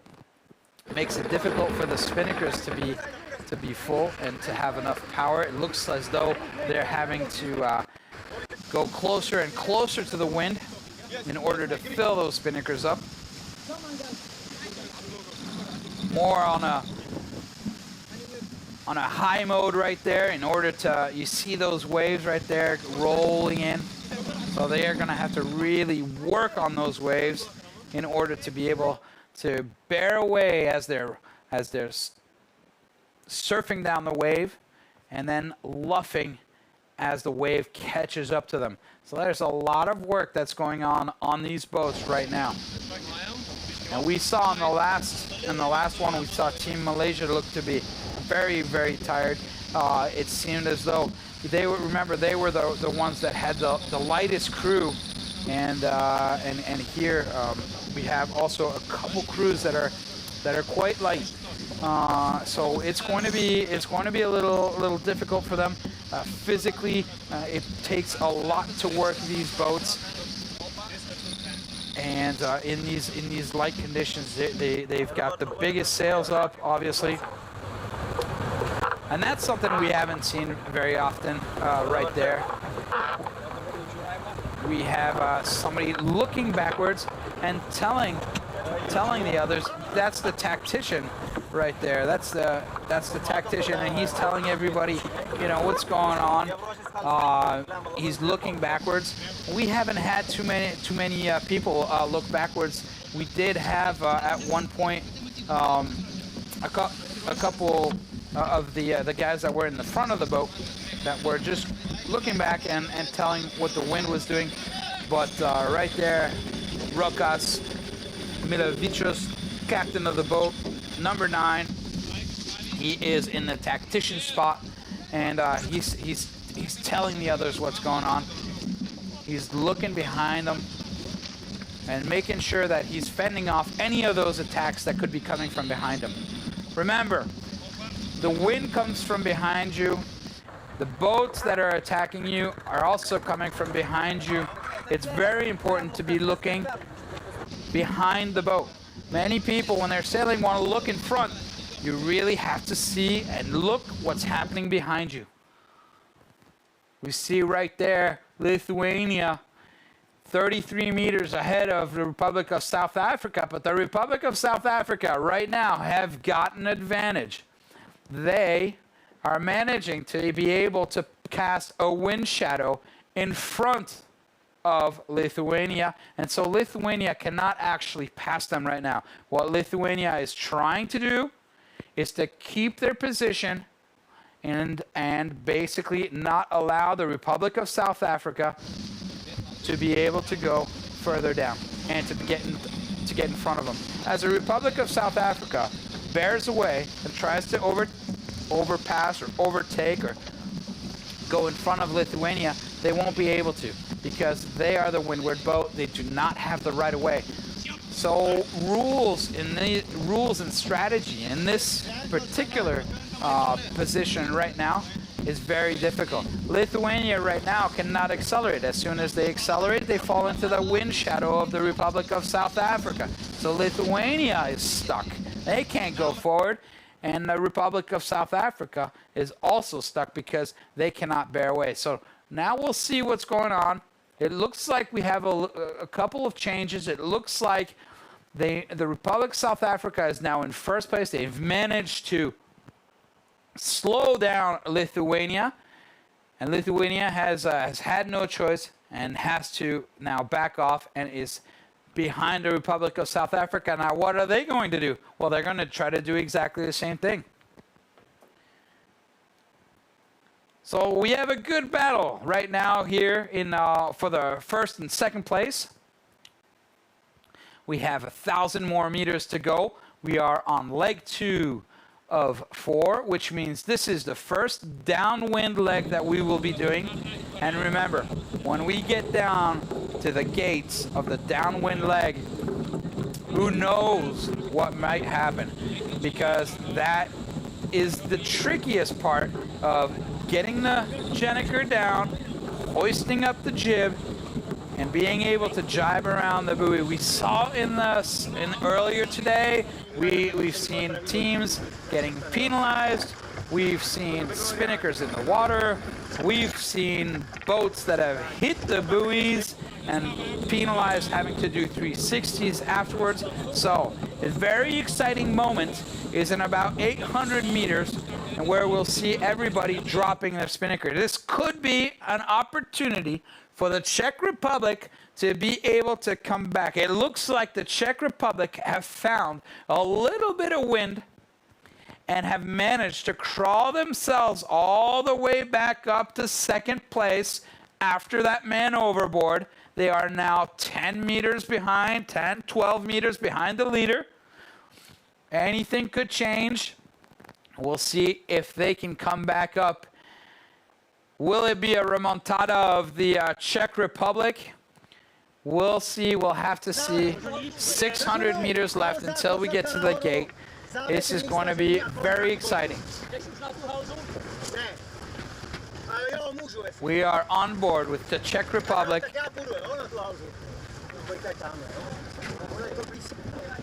Everybody's talking, shaking the hands, getting ready for the maneuver. 500 meters left until we get to the gates. Now it looks like everybody's going to have to be putting in another jibe before we get to the gates. As you see, they're getting to the boundary, to the boundary line right there. Republic of South Africa. Now it's really important that when they put in that jibe, they will lay the two buoys. It looks like one of the buoys of the gate is favored. Looks like the one that is on the right-hand side is a little bit closer to the windward mark. We'll see if that's the case. Perhaps it's just an optical illusion.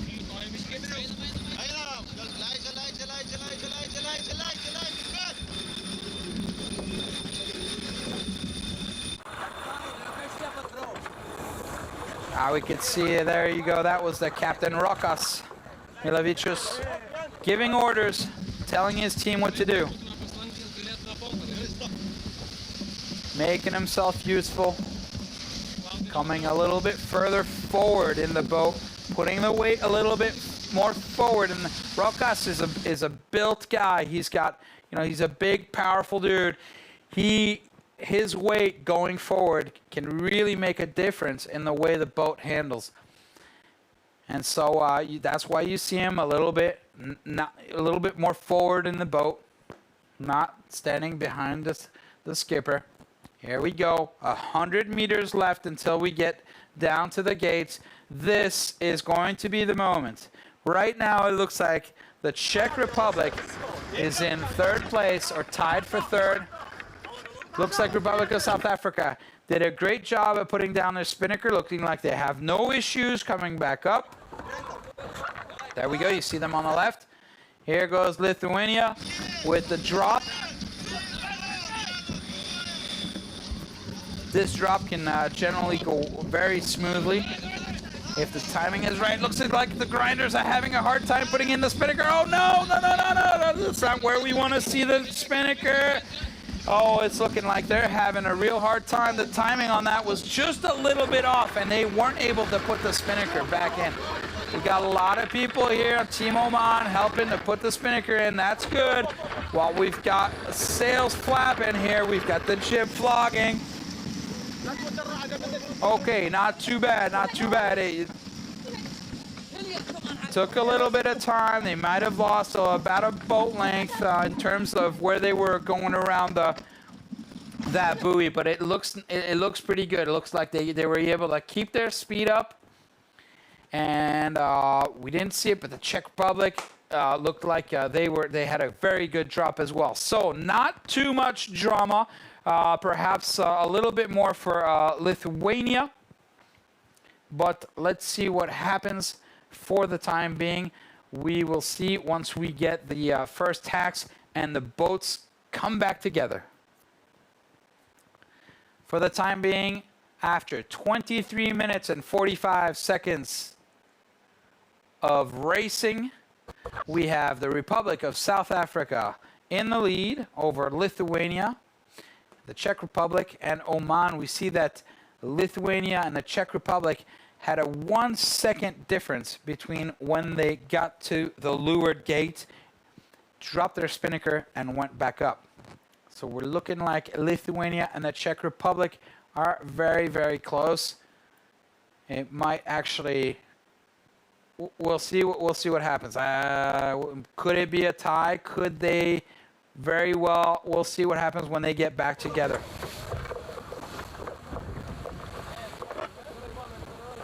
Now we see the teams are hiking, but they're not fully out. If the teams were fully out, the only thing we would see are sneakers.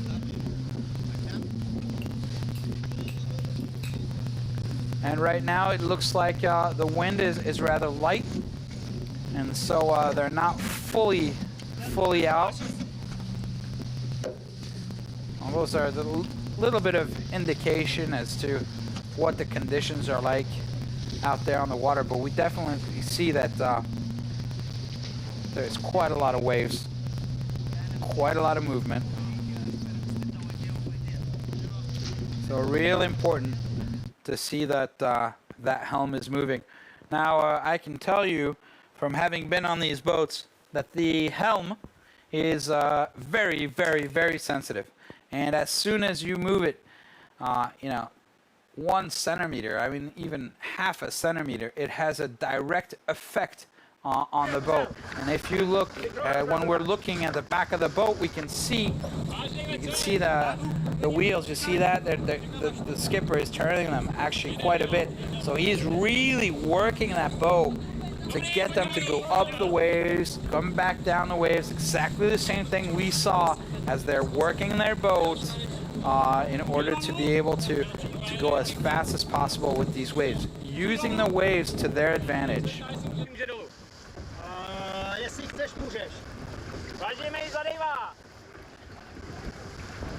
Off on the right-hand side over there, we can see the Republic of South Africa and Lithuania. As we were on, as we were in the with the onboard camera right there, we are in leg 3.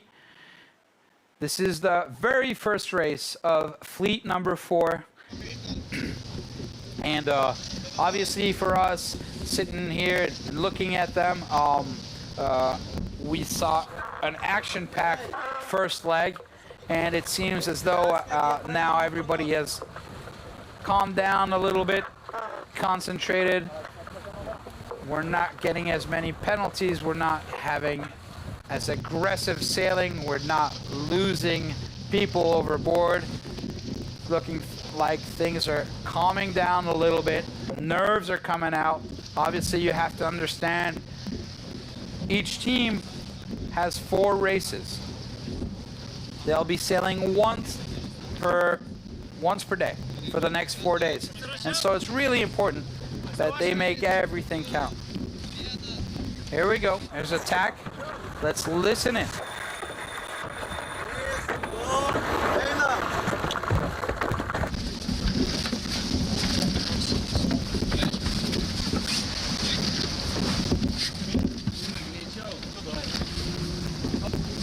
Quite calm on that boat right there. I would like to see perhaps a little bit more of a pump as they come out of that tack. I think you know, you have to understand that all of these guys are sailors sailing generally from on laser boats or 470. They're more of a small boat sailors, and so to come onto a big boat like this and work with 9 different people. Here we go. There's a cross right here coming up. Looking on the right-hand side, looks like the Czech Republic, who is fighting with Lithuania. Lithuania is on starboard and has the right of way. Excuse me, that was South Africa coming into the right-hand side of the screen right there.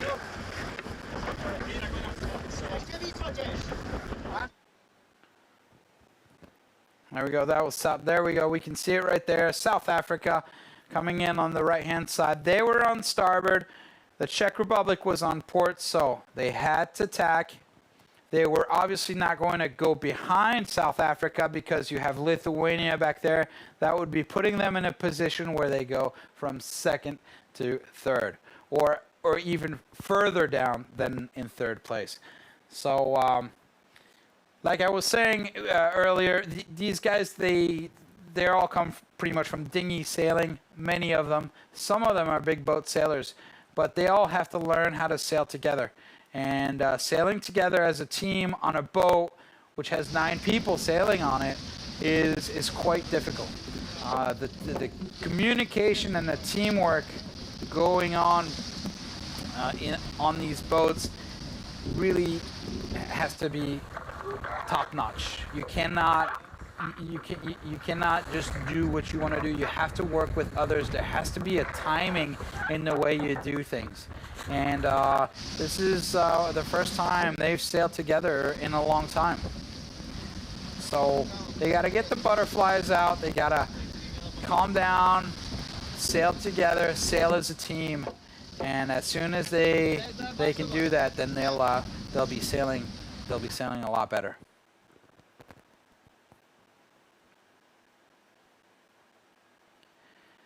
The leader right now is the Republic of South Africa, Lithuania, the Czech Republic, and Oman.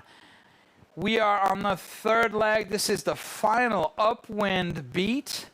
There is 1,000 meters left to go, and there is only a distance of 80 meters between the first boat and the boat number 4. So this is a very, very, very tight racing right here. The Czech Republic just tacked. It looks like the Republic of South Africa is on top of them. Just tacked. There you see it right there. We have a great view. They're trying to cast their wind shadow on top of the Czech Republic.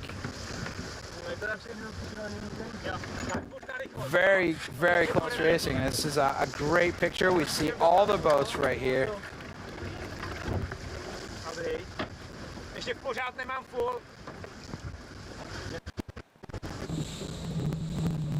Very interesting to listen to what's going on.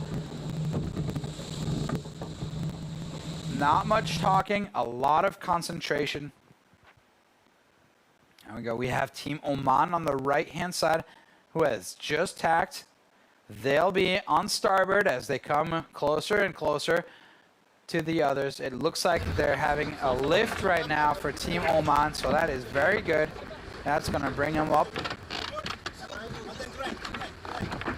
A good cross here with Team Lithuania. This will be very interesting for Team Lithuania. Well, it doesn't look like Lithuania will be able to pass in front. They will have to tack. So here we go. Oman right here is on starboard. They have the right of way. Lithuania just tacked. And now they've placed themselves in a very powerful position. Lithuania, they are slightly downwind, slightly ahead of Oman. They can cast an upwind wind shadow from this position. This is a very, very strong position. If they go into a high mode, they might be able to get Oman to have to tack to the other side. This is going to be really important for Oman right here to be able to keep that speed, and it looks like the Republic of South Africa is managing to pass on a port tack in front of both boats. Very, very close racing, and looks as though they did not manage to pass in front of both boats right there. Looks as though they are in the same position. There we go. So, Lithuania has the advantage now over Oman. They are downwind, slightly ahead. This is, like I said earlier, this is a very powerful position to be in. And then it looks like the Republic of South Africa, there you go, to your left, is in the same position and powerful position against Lithuania. So now, potentially, the Republic of South Africa, if they luff and go into a high mode, could potentially make Lithuania and Oman have to tack. Very interesting. We'll see what's happening. You see, they are going into the high mode. I do see the yellow buoy right there. Now, is that the windward buoy or is that the offset? We will see. There is Lithuania. You see casting that bad air onto Oman. Oman just sliding down just right behind them. Same thing with South Africa. So that was the weather mark we were looking at. Lithuania is now being able to bear away just a little bit faster than South Africa. Here we go. They're on the dog leg or on the offset. and they're preparing to hoist the spinnaker. And now, ladies and gentlemen, let's listen in as they hoist for the last time.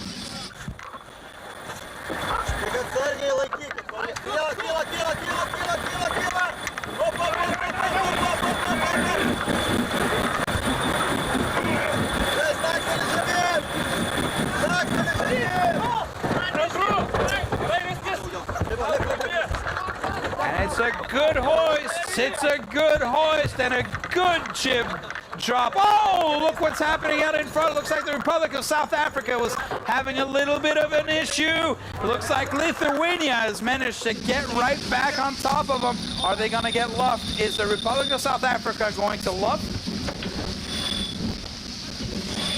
Oh, look in the back. Look what's happening back there. Looks like we have an issue with a spinnaker for Team Oman. That's no good. Okay, they've solved the problem.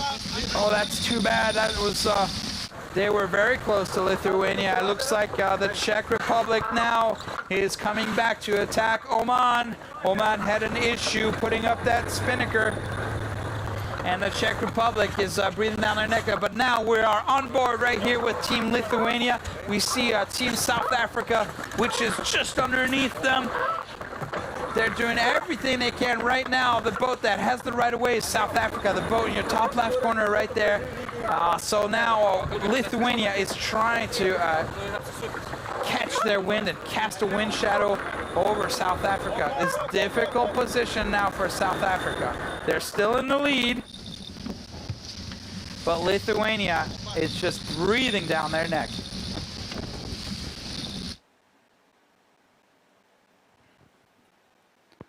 "44 meters, 51 meters right now." That's obviously changing a little bit. Each time one of the boats goes down a wave, that distance is going to be increased or decreased. As long as we're seeing steady increases, we can tell what's happening. Is it the wind or is it just the waves? It looks very close right now. There's only 130 meters between first and third place right now. The Czech Republic has come back into the game, which is an unbelievable feat after having that incident, that man overboard incident in the beginning of the race on leg number 1.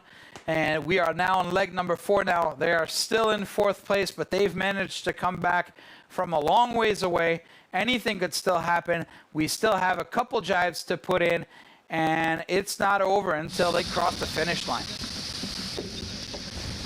Back on board with Team Lithuania.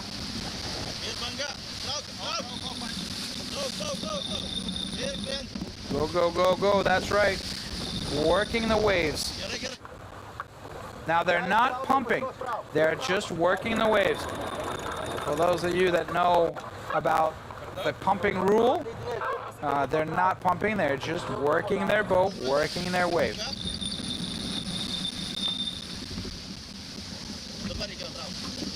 Oh, looks like the grinders are working hard. I just saw him right there, breathing hard.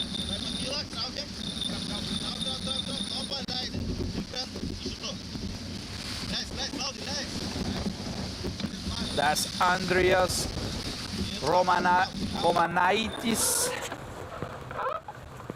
I'm sorry if I mispronounce your name, Andreas. But he's looking like it's a lot of work. He's been working all upwind. He's been working all downwind. And he's been racing for now at least a good half an hour. This is the last of it. They're about halfway down, or they're getting to the halfway point on this racetrack. They've got to concentrate. Oman is just behind them. Is only about 60 meters behind them. A small mistake could cost them dearly. For the time being, everything's going quite well. But remember, the Republic of South Africa is only 30 meters in front of Lithuania. That looks like a Republic of South Africa has just jibed. They are now on a port tack, and we have a new leader. Now look at this. Very nice pump. We were talking about seeing pumps coming out of jibes and tacks, and that's the first one I've seen today.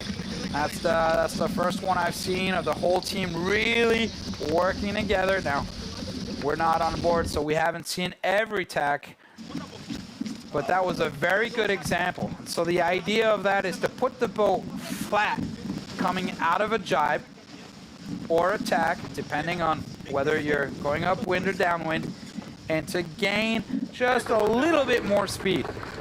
You're allowed to do that once.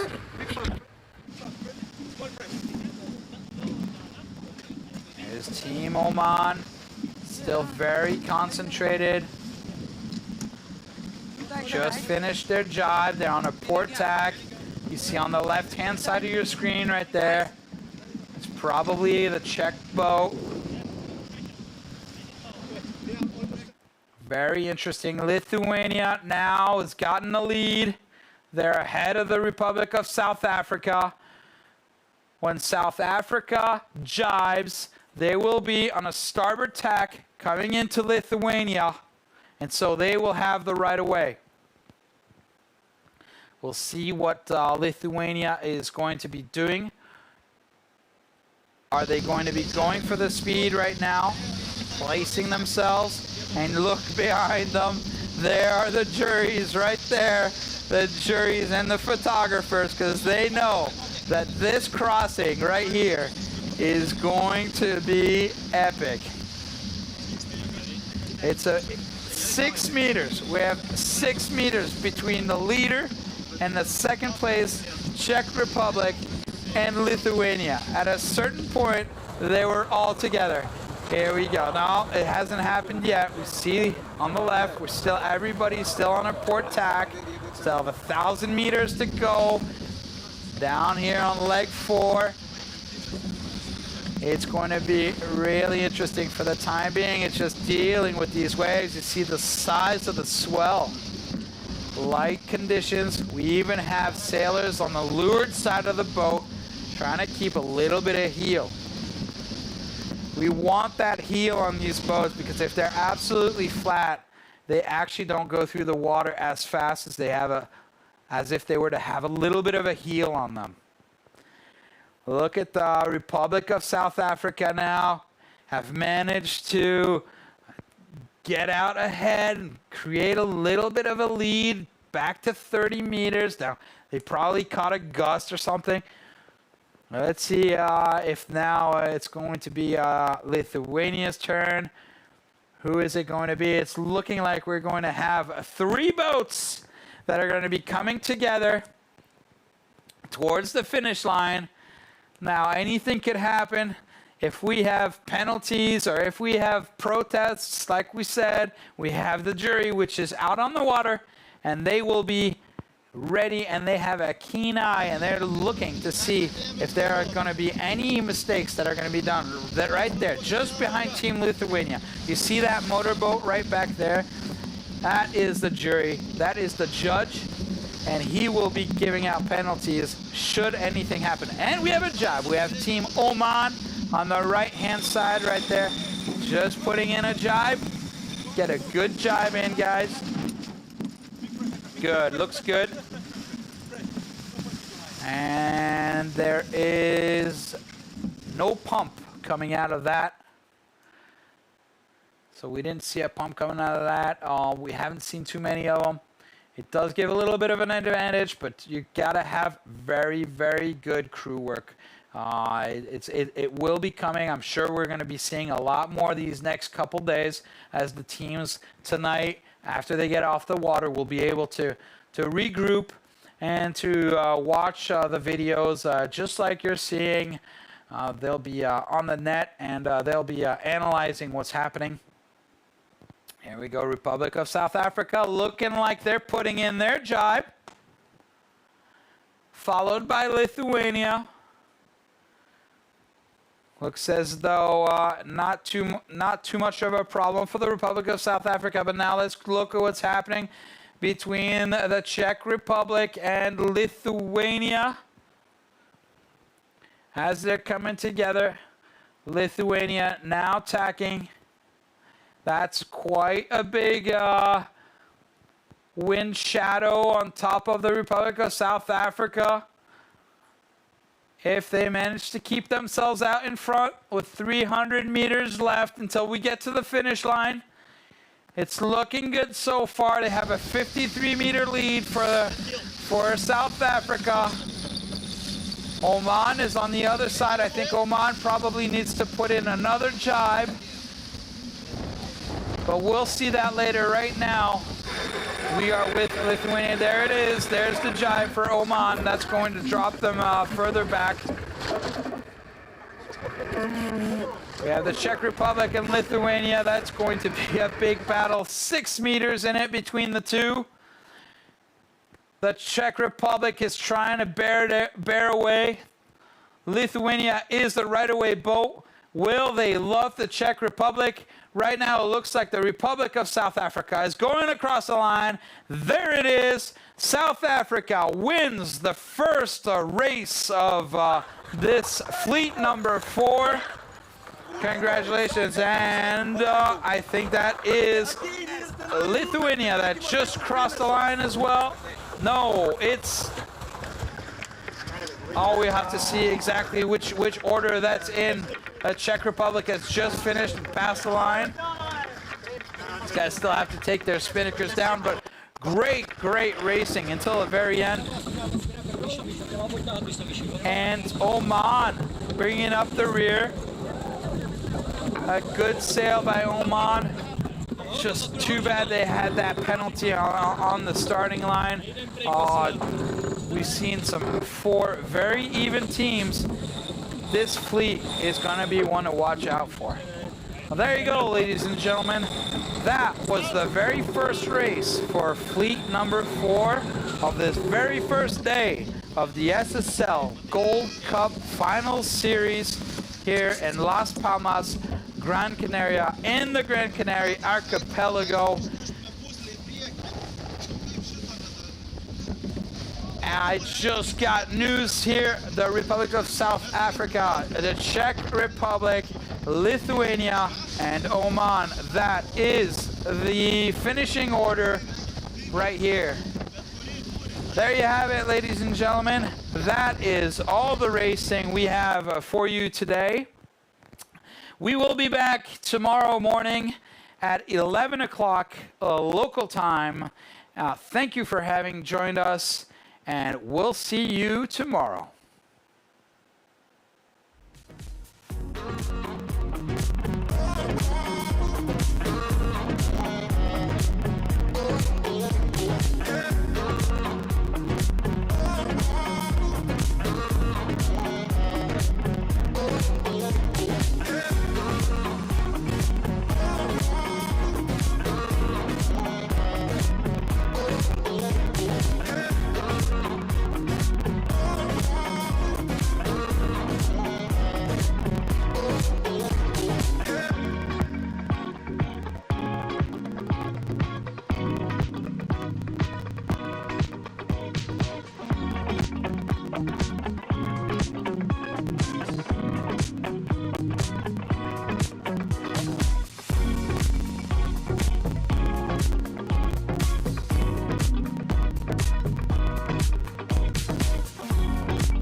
Go for main engine start. We have main engine start.